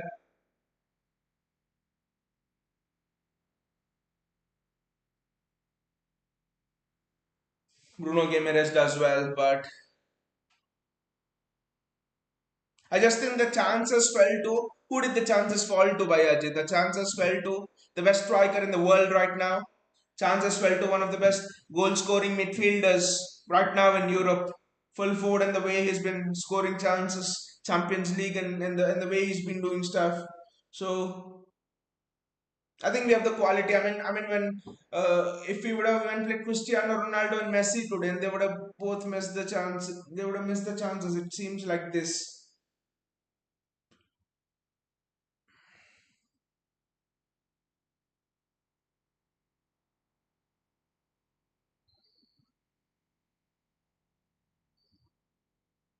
So I actually think for me the team played well. It's on two players why we are in this situation. That's it. Only two players. By Jesus looks like back-to-back away defeats, not good enough to dream of winning the league. But honestly, I think Bayaji at the start of the show as well, I think we were discussing that even at the start of that Liverpool match, we were discussing that irrespective of what the result is, this is not a season. I mean, if we can win the league, okay, but this is a rebuilding. This is a rebuilding season. This is not the season where we can stake a claim to win the league. Yes, the other teams are absolutely shit, so you might have a chance. But honestly, for five different players in a team, I think it's very rare that five players, almost half of your squad gets refreshed. Donnarumma, a new signing. Ryan Sherky, a new signing.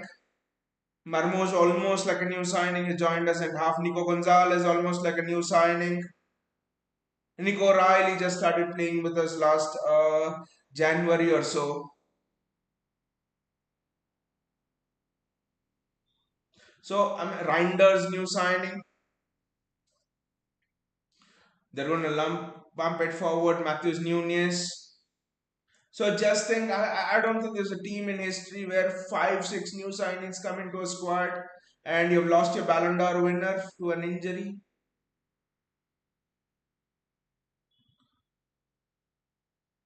I think that's it, Newcastle.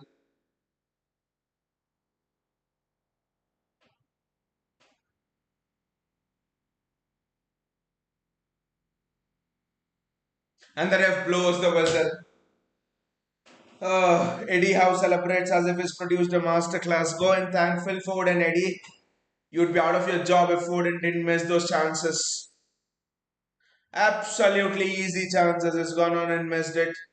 But honestly, I think with the dream of winning the league, Arsenal's had almost had how many other players together for what 8 seasons? This is 8 season, I think, not won the league. I think five different players first season. I think it was always difficult to win the league with that. Yes, if the league is shit, everyone keeps on losing. That's a different thing. But I think players adapting with each other. I mean, I think Bernardo Silva will go as well, so someone new will come in. So then Savinho is just about blooding in.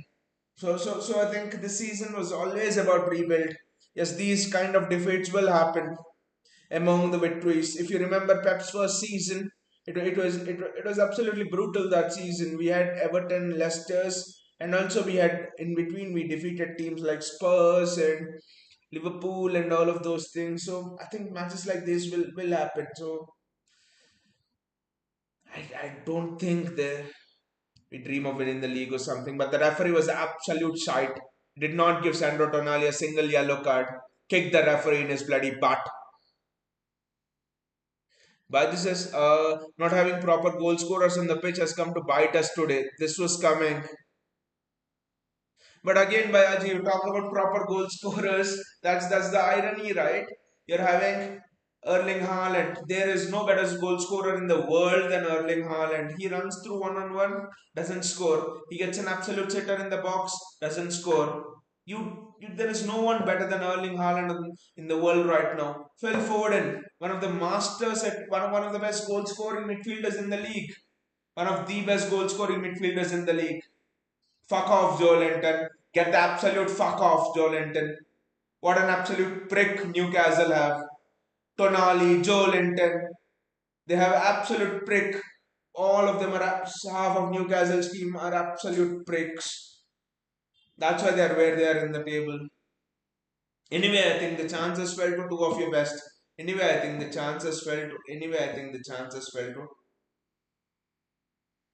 Anyway, I think the chances fell to two of your best goal scorers and two of the best goal scorers in the Premier League. Certainly, Haaland the Western Europe. So I think it's rarely that I've said that yes we lost the match because of a single player or something, but today it feels like that. Erling Haaland and Phil Foden. It just feels like it's just because of a single player. That's all. Especially Foden. By this is Pep said season starts from now, and this is how the team responded. I mean, Bhaiji, and the tactics from Pep were also spot on, right? The tactics were spot on. Doku was creating chance after chance. O'Reilly was creating chance after chance. Newcastle have moved on to 14th after this. They would have been level on Nottingham Forest with 12 if they would have lost this match. I think it's today's match is only Foden and Haaland to blame, no one else. Especially Phil Foden. He got the most easiest chances. Three chances. Haaland two chances. I just don't know how this is not five goals for us. Regardless of how many ever they score, I don't care. And this has been the tactic as well. Bring a world class goalkeeper. Why do you want to compromise in ball playing out from the back? Today, if Ederson would have been there, Today, if Ederson would have been there, Newcastle would not have dared to press like this. Eddie would have just played through the press. The reason why we did not go for a ball playing goalkeeper is what Donnarumma did today. He saved 2-3. He actually saved 2-3 goals. He saved 2-3 goals. But then when the goal scoring chances came, we just couldn't do anything. Bayaji's Erling was anonymous in the second half. Players let Pep down today. Not players, Bayaji. Two players, that's all. Two players. Bayaji says why our second striker did not come earlier than Savio, who can't score for his dear life. That one puzzled me, Bayaji. That one puzzled me. See, two decisions puzzled me, Bayaji. Why is he taking Sharky off, and why is he not bringing Marmos on? I honestly thought he should have taken Foden off, kept Sharky on the field because Foden is not a creator. Sharky is an elite creator. You told Haaland was anonymous in the second half. Who created for Erling Haaland? When Pep took Sherky off, there was no one for what I think Pep made the substitutions in 70, 75th minute, and for 28 minutes of added time, for 25 minutes roughly, there was 25 minutes, there were actually no one who was creating for Erling Haaland. I actually think he had to keep Sherky on, take Foden off, and bring Marmoush on for Doku.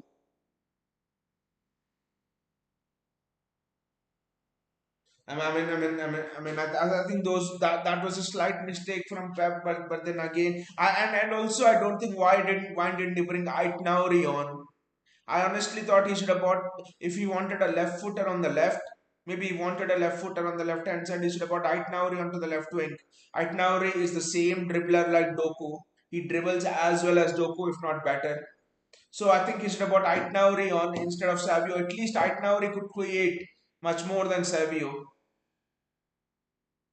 Honestly, I think uh, but the chances we had, the chances we had, Bayaji, we had to win this. The chances we had, if nothing, we could talk about no structure, no organization, nothing. What matters in football is how many chances did you have to put the ball on the back of the net. The XG will be very very interesting. I'll just check. I'll just check XG. The XG is the XG will be super interesting.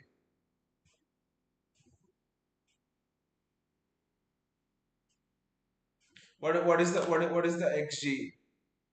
Let me just check.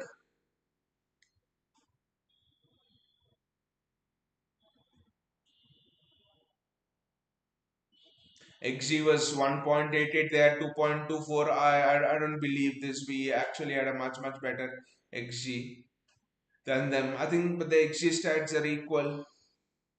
Baji says can't score from corners but surely conceding. That's another thing I can't understand, Bayaji. Yes, your delivery into the box is shit. Pep told that it depends on the takers and all. Right, I agree with everything. What do you do then? Play a short corner, create an angle. Play a short corner, create an angle, put the ball into the box. Put the ball into the box. Why do we want to take that city corners? And also we are not doing that short corners well.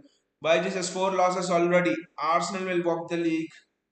If Arsenal wasn't there in this league by Ajay, there was no way anyone could predict who can win the league because it seems that everyone's beating everyone else.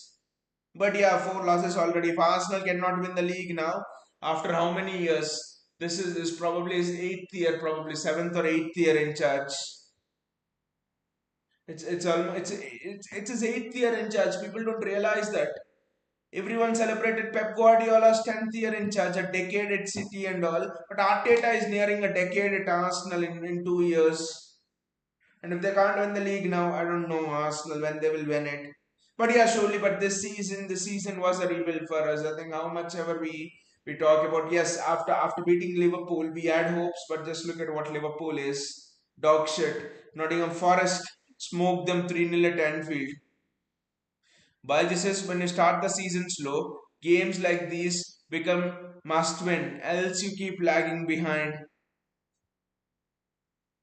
That's true. That's true. And in any other season, we win these kind of games by Ajit. The tactics were spot on. You look at how Pep reacted when the goal went in. Pep doesn't normally react like that. He knows. He knows. That is the thing by Ajit. That is the thing. What I'm talking about. People think. I mean, people think it's. I mean, it's not a people thing, but generally I think in a title winning team, I think when you see City of the past also, I think we started slowly. We used to have 3-4 losses by December, and then we used to completely go unbeaten in the second half of the season.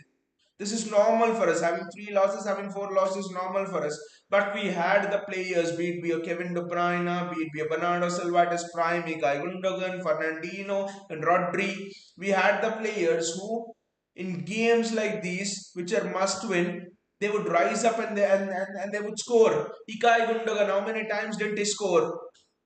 Players like that would score, and that comes from experience. That comes from gelling together as a team, creating that bond as a team.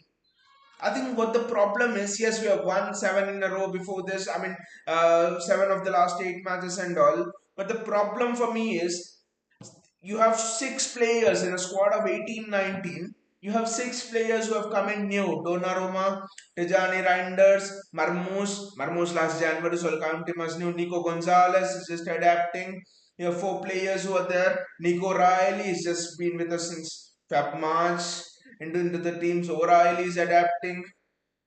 Who's the other one? It just seems that Savio is adapting. So Donnarumma is there. So I think you have 5, 6 new players in a squad of 18. Aitnauri is new.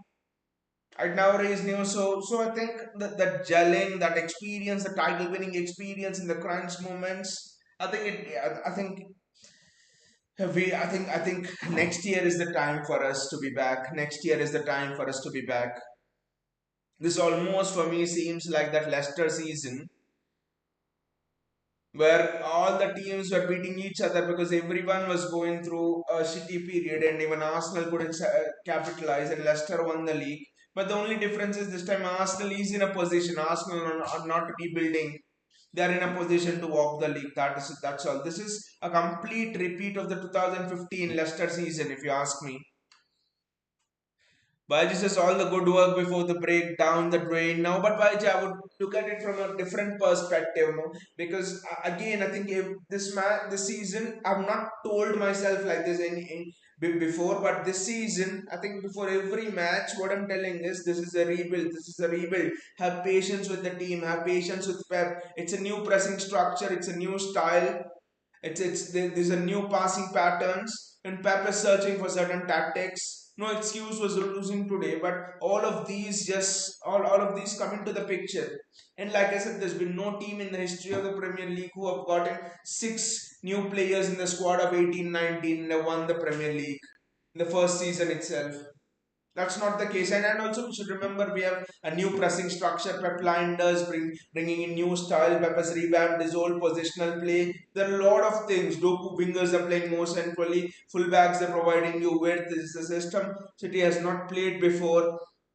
Winger fullbacks are providing you width, which means the centre backs have to cover large spaces out wide as well. So I just think there are a lot of caveats in there, and still I'm not sure is Ruben Diaz capable of covering those large spaces if the fullbacks go forward. Are we having the right fullbacks as well? I mean, lot of questions still remain. That is why I'm telling you, let's enjoy whatever we get this season, and I think we'll get second this season for sure. Not discounting on first and all, but we'll get first or second, I think, this season, and that is a good achievement for me, especially in this rebuilding phase. You might say you don't have ambition and all, but the reality is the the reality is this: we are in a rebuild. They're showing the Barnes first goal. It's a flick on. Mistake there from Rico O'Reilly. He doesn't clear well.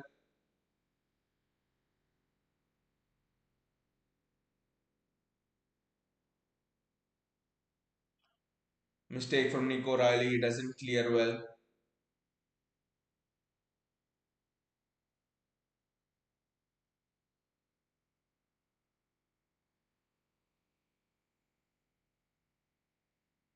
Anyway, Baiji says even the last season Foden would have scored one of exactly that's my point, Baiji. That's my point. Foden with an injured hamstring can score those chances. We have seen in the Champions League, I think, how he scored the chances from outside of the box. Some wonderful goals, some extraordinary goals he scored even before the break in the Champions League against Dortmund. What a strike that was! What a wonderful strike that was against Dortmund. Phil Foden's just I don't know how he misses that. I don't know. Whenever Phil Foden goes with the England squad and he comes back, he turns to shit. I don't understand this Bayaji. If you would have noticed, Foden is playing well. Foden Foden is playing well. Foden goes to England, his form suddenly dips. Don't bloody send him to that England squad. Bajaj's sports start creates too much pressure of going on a winning streak, which is impossible season after season. But we have done it right, Bayaji. I think how many trophies has Pep won in four? I think we've won seven Premier Leagues, and in all of the seven Premier Leagues, maybe except the Centurion season, I think every other season we started off slow and we chased down the opponents. We started off slow and we chased down the opponents.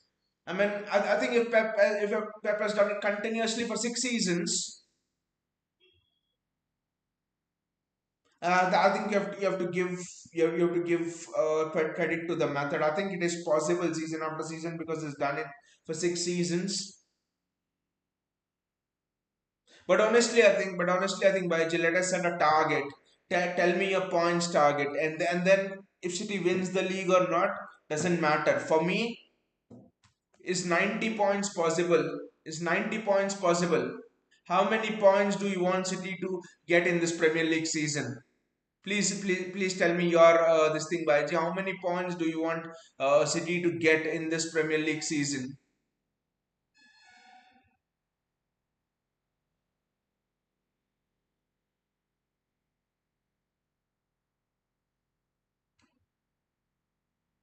How many points do you want City to get in this Premier League season?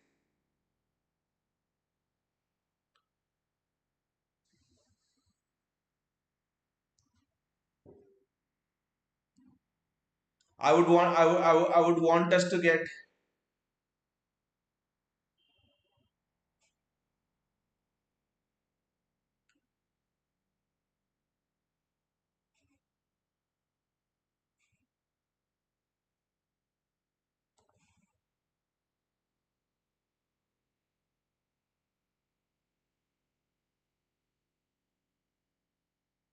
But this is Villa, Spurs, Newcastle, Pool. All these away games are becoming difficult to win now.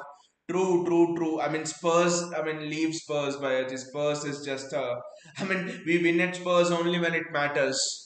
Like, like to deny Arsenal the title. That's it. So I think Spurs is just bolte hai na shagun. Spurs is just shagun for us. Spurs is just shagun for us. I think Newcastle's interesting. I think typically in all of the title winning seasons as well. I think did we win it? I think we would draw at Newcastle. We would draw at Liverpool. We would generally draw at Aston Villa. We would lose to Spurs. So draw at Newcastle, draw at Pool, and lose to Spurs is, and we would lose to Spurs always, and a draw at Villa. I don't think these are bad results. These are bad results, Baji. If that happens, because historically in all the seasons when we have won the title, I think we have never won at Anfield. I think the COVID season maybe, but in general, we have never won at Anfield. It was always a draw. I think we have, except that one season when I think 2 seasons back when Arsenal had a chance to win the title, we won at Spurs. But historically, we have not won at Spurs away as well when we won our Premier League title. Historically, Aston Villa was always a draw. We have never won at Aston Villa away. I'm telling Aston Villa away. When we have won the title, it was a draw. So I think Newcastle draw, Aston Villa draw, Liverpool draw, Spurs lose. Now what I say is we have lost to Newcastle. Now what I say is this season, let us analyze this season. We have lost to Spurs, which always happens in every season, right? That is fine. We have lost to Spurs. We have lost to Newcastle, which was a draw most of the time, right? We have lost to Aston Villa. We have lost to Aston Villa away, which generally happens. I just think if we beat Spurs at their home, it balances the results, I think. And if we beat Liverpool at Anfield this season, and we beat Spurs at their home, if we win Spurs away, and if we win Anfield, Liverpool away, I think it balances things. I think we've historically lost these games every season and we have still won leagues with 97 points, 98 points.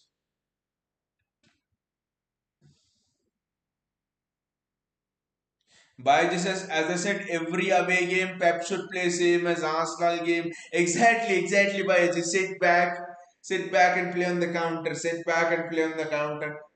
But honestly, Baji, tell me a points total. How, irrespective of whether we win the league or not, how many points would you be happy to see City at the end of the season? Give me a number, a ankda bolo, and you say irrespective of how the results go and all, if City reaches this points total at the end of the season, if they win the league, I'm happy. I'm elated. Even if they don't win the league, if they get these points total, I'm happy. I'm happy that City have put in all the effort. What is that points total for you? Tell me in the comments, Bayaji. What is that points total for you?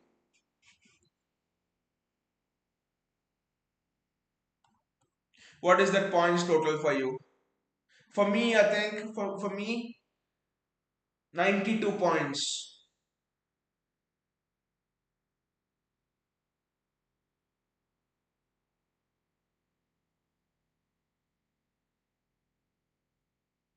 I mean, I think the maximum points you can get is how many? 38 games. So 114 points. Yeah, 114 points is the most you can get, and I think we have already lost four, drawn one. We've already lost four, drawn one. So that is 4 3 is 12. 12 and 2, so 14 points. So, so right now we have a chance to get 100 points. I think 92 points.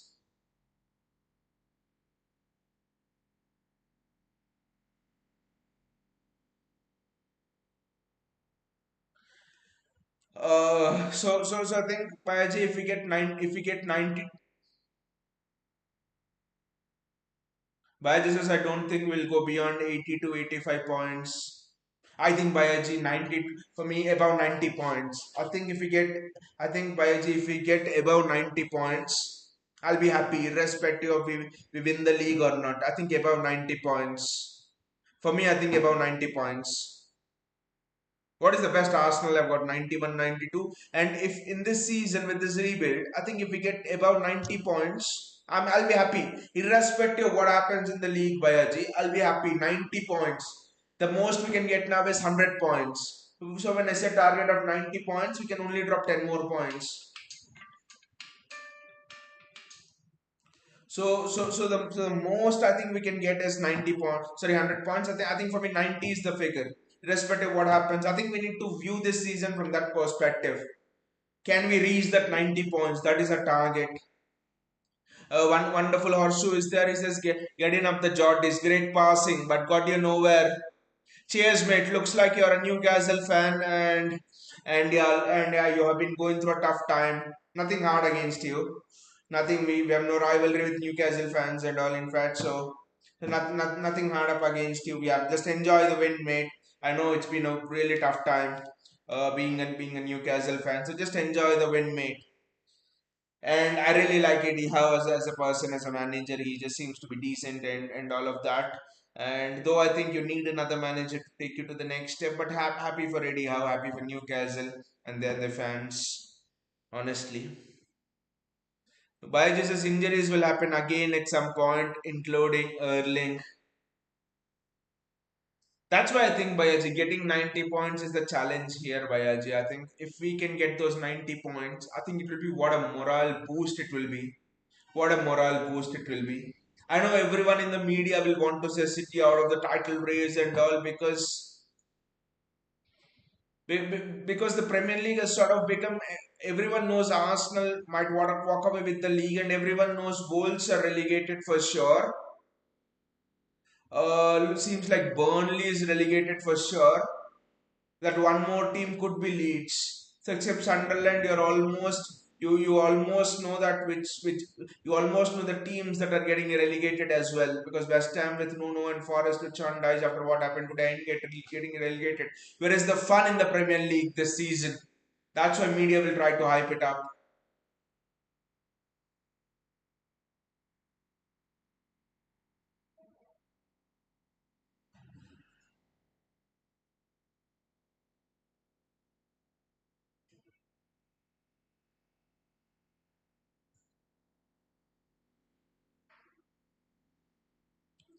Wonderful Horseshoe says we don't need a new manager. We need better players. We need better players, in my opinion. I just think one wonderful also what's happening is Newcastle Eddie Howe is taking Newcastle to the Champions League places, and after that is not able to manage the squad in both the competitions, and also I think New Newcastle managers Newcastle owners, I think they expect Eddie Howe to challenge for the title, and I think Eddie Howe is good to a certain extent in terms of tactics. I think Eddie Howe's ceiling is top four as a manager. Even if you give him better players, I think Eddie Howe's ceiling in terms of tactics and all of those things is top four. I think you need that next level up of a manager. If you ask me, Eddie Howe and Manuel Pellegrini are at the same level. Mancini, Pellegrini, Eddie Howe, these managers are at the same level. The next level, if you go, and these are not bad managers. Pellegrini took Malaga to the semi-finals. Pellegrini took us to a title. These are not bad managers, but then you're competing with the top of the top like Pep Guardiola and Jurgen Klopp, who was there is not there right now. So these kind of managers are there at the very top. I think you need those kind of level of managers to compete for the title. So that's why I'm telling you, step up from Eddie Howe. It's not an insult or something on Eddie Howe. I love Eddie Howe for the way his teams play right from his Bournemouth days. But yeah, the group Eddie Howe is in right now is best for top four. It's certainly not Champions League level and certainly not title winning level. He can win you a domestic cup like he did last season, but it's not actually that level. Why just as Omar came? I mean, two things baffled me by Aji. Omar Marmoush coming in the 86th minute and Ryan Sherky going off in the 75th minute and Phil Foden being there, which meant absolutely no creativity. I would have kept Sherky on, took Foden off, and bought Marmoush on for Doku straight left hand side swap. I don't know why he has this obsession with Savio. I just don't know, especially that Savio is still not built, is not ready. He will become better in the next 2 years or so, but not now. Bajis says only Donna was up for the game. Everyone else looked like still on the break. I think Diaz was up for the game. Diaz looked good. Diaz looked pumped. Nico Gonzalez was a lone warrior in that midfield. Bernardo Silva was doing Bernardo Silva things. Nico Riley had a very, very good game. I thought he presented Phil Foden and Erling Haaland with some very, very good chances, made some great runs. Gonzalez played well. Sherky played well. Doku was excellent, created three great passing chances with his passing. You look where the problem is. I'm describing every player and every player had a good match. It's not someone had a worse match except Foden and Haaland.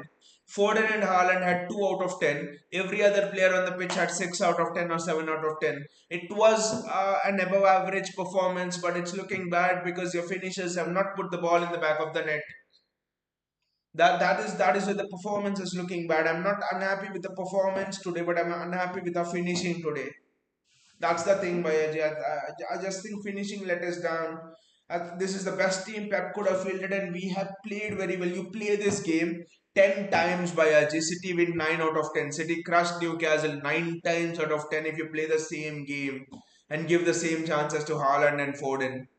It's just that today you could call it coin toss, law of probabilities. बस हमारे लाउंडियो का दिन नहीं था, बस हमारे लाउंडो लाउंडो sorry हमारे लाउंडो का दिन नहीं था बस.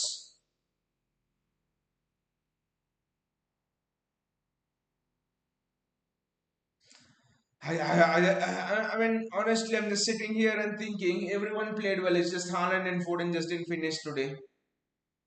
That's the only thing, Baji. As simple as that. The defense was very, very good. The midfield was good. Midfield was not bad at all. It was good. We dealt with Newcastle. We broke them open. Doku was fantastic today, giving chance after chance. Sherky was good today. The link up between Sherky and Foden was also very, very good. I just think it just wasn't our day today. But anyway, that the aim is 90 points, Bayaji. I think we'll keep the aim as 90 points. I think I'll keep a poster there, a small poster there on my background. 90 points. Race on for 90 points. I think we'll keep that up. I think 90 points this season is as good as a title for us. If you ask me, a team with 6 new players, a team on a rebuild, 90 points is just outstanding. 90 points is just something else for me. Anyway, guys, thank you, Bayaji. Thank you, Gautam. Thank you, Kaundinya. Thank you, JSK. Thank you, wonderful horseshoe, and thank you, Adam, for being in there. Bayaji says only one away win. Is that right? Yes, yes, only one away win, Bayaji. Yes, only one away win. Only one away win. Is that? I mean, is that one away win against the Big Six? Let us just see. Let me just see. Let me just see. Let me actually just see. We lost at home to Tottenham. We lost away to Brighton. We won at home to United. Only in the Premier League we are checking. We drew away to Arsenal. We won away to Brentford. We lost away to Aston Villa.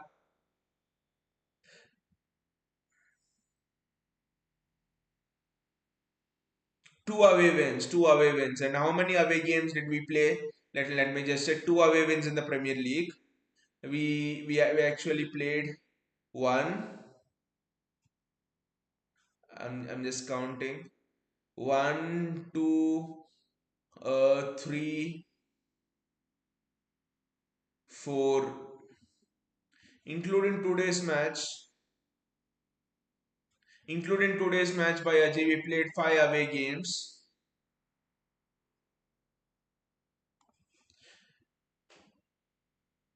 By including today, we played five away games. We won two games, we lost two games, and we drew one game.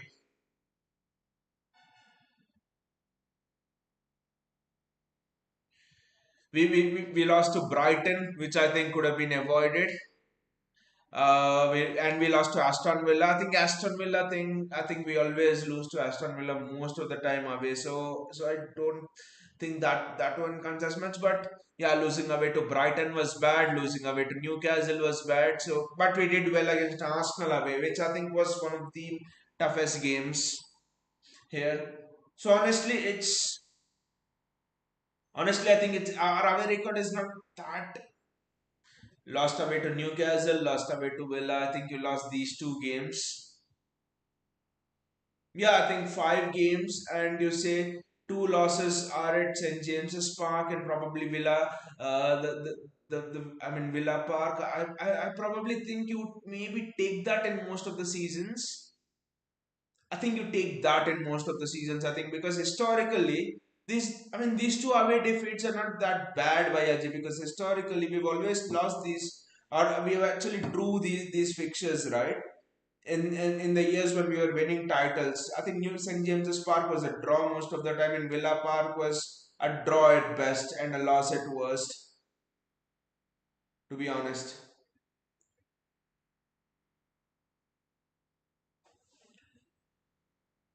why just can't beat top teams away from home? Uh, I think the answer to that I think the answer to that Bayaji will come I think till New Year because honestly we have only played we have played Newcastle. We have only played New in the top teams, so-called top six. We have only played Newcastle probably and Aston Villa. Aston Villa I don't think is in top six, but I don't think these two losses away are a barometer to judge probably by Aji because traditionally as well we have always lost, we have always dropped points at Newcastle and Aston Villa. So I think when you lose away to Chelsea. We have not lost traditionally at Stamford Bridge. When you lose away to Chelsea, when you lose away to United, where we have historically not lost in seasons gone by, I think that is when the alarm bells start ringing. I think so. The Chelsea matches, those United away, I think traditionally at Anfield as well, we have drawn. So it's an interesting stat, but I don't think you have to win these tough top six away games always to win the league. Historically, I think because historically what's been said by a appointed Anfield, appointed St James's Park, appointed the Emirates, and then you win your majority of the games. Wins you the league. It wins you the league. So I think the issue here is not winning away games, but the issue here is dropping points to you. Brighton, the issue here is dropping points like today when we should have actually won. So that is actually the issue.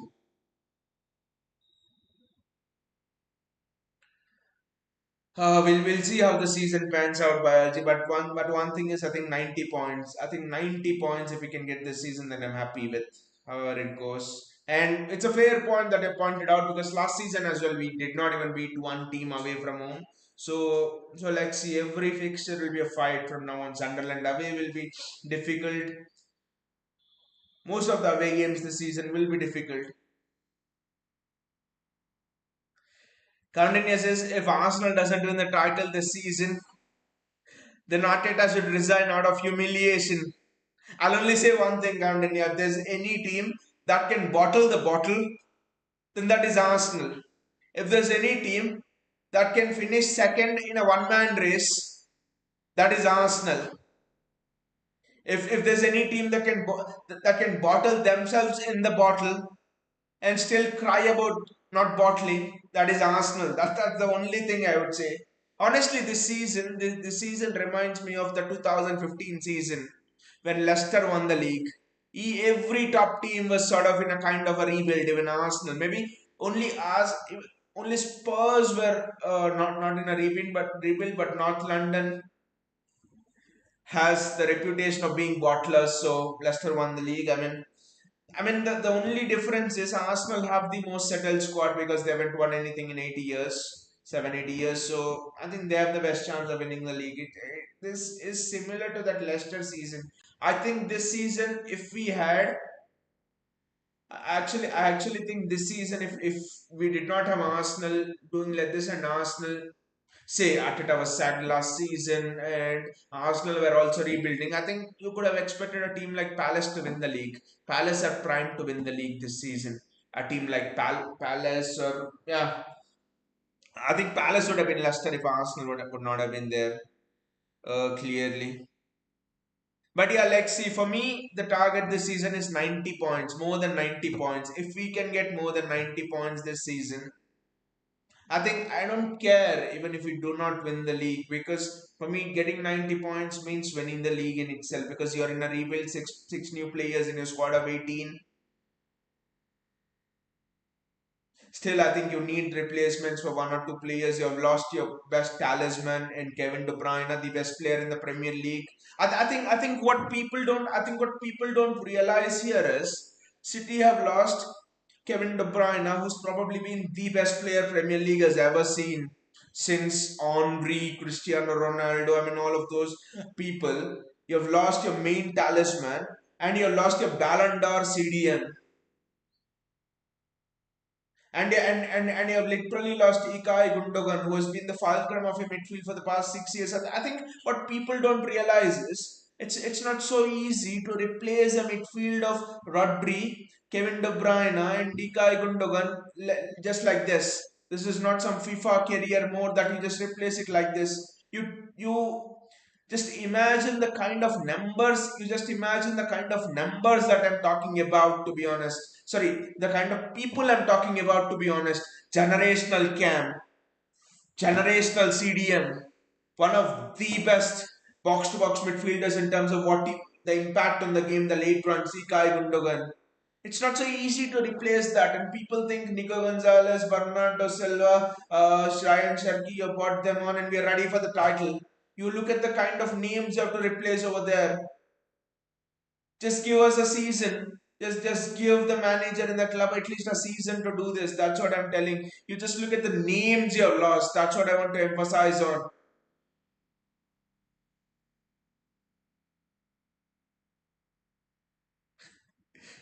Bayaji says that ref belongs to Agra Asylum. What a comment! What a comment, Bayaji. That ref belongs to Agra Asylum. Agra ka pagal kana. Even more, I'll tell you that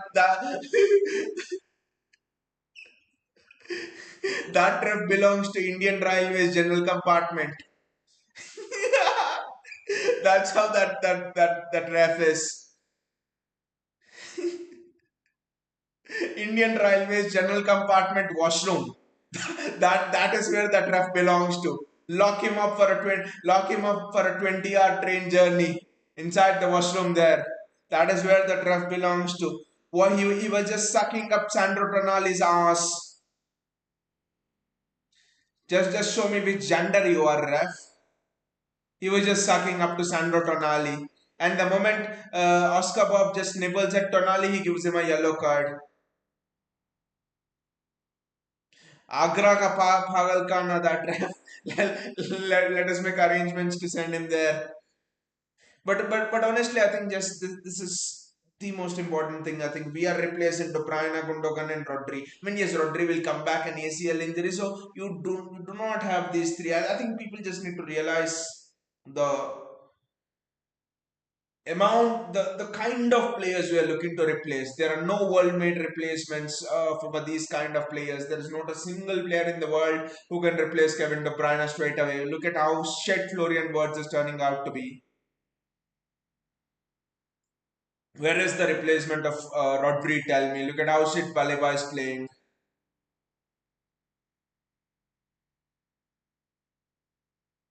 So just patience with the team, patience with the rebuild. That's what I would say. And not a good way to start the week. That's what I would say. But Spurs winning over Arsenal would just blow everything up. I just think we must not lose hope because Arsenal has Spurs and Chelsea. I expect Arsenal, maybe if can Arsenal drop 2 points in both these two games, quite possible, and still everything's on. See, I'm contradicting myself by telling 90 points. I don't care, and again I'm telling, are we in the title race? That is how it feels literally as a City fan. But but yeah, Bayaji's double pivot was needed today. That's the thing, Bayaji. You have rightly pointed out why is there no other midfielder on the bench except Reinders? A double pivot of what was needed, Bayaji, today? Today, Mateo Kovacic was needed. The way Newcastle were pressing, you needed someone. I mean, you needed someone like a Mateo Kovacic today, Bayaji, because Mateo Kovacic is someone who can take the ball, break the press by running. I think if Kovacic wasn't there, I think it would have been 7-0 in the first half itself. Newcastle were just pressing high, nicking the ball, going on the counter. That's it. If someone could run with the ball, break the press, you needed a double pivot today. Someone like Kovacic or I think Rodri Gonzalez double pivot would have been outstanding, but yeah, Rodri was injured anyway. And also, I think what a double pivot of Kovacic, Gonzalez, or even Reinders Gonzalez would have done today is maybe give more physicality to that midfield. Double pivot, that's the answer, Bayaji. Double pivot, and also the system we are playing, Bayaji. I think double pivot is the way to go because our main purpose is kind of giving the ball to Haaland, passing the ball to Haaland, being resilient in that midfield, nicking the ball, giving the ball to Haaland. I actually think, Bayaji, looking at the style of play we are playing right now, I think you need an excellent. You know what was missing today? A ball winner was missing today. Someone who could win the ball in that midfield.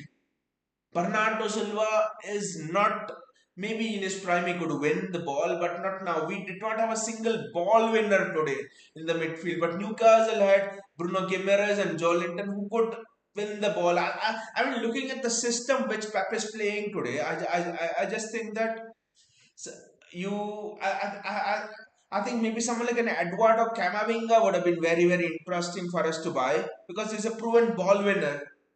Elliot Anderson, proven ball winner. Just imagine a pivot of Elliot Anderson and Nico Gonzalez. Brilliant. I think we needed a ball winner today. We had no one who could win the ball. And people underestimate Rodri in terms of winning the ball. Rodri is an excellent ball winner as well. We did not have that ball winner today. I think that was that is what cost us. Actually, no ball winner because if you had a ball winner, take the ball, release. Well, this is after last shit Sunday. I was hoping something cheering today, but City also did the same. I mean, after the international break has never been good for City anyway. I wonder, Bayaji, why he did not play a pivot of John Stones and Nico Gonzalez in the midfield. With maybe Bernardo Silva, that would have been better. Anyway, I think let us hope Arsenal drop some of the points. That's what let some points. Let us hope for that and 90 points. That is, I think I'll hang the poster a little bit there on my background saying 90 points. But anyway, thank you for joining the stream again and see you all guys and take care.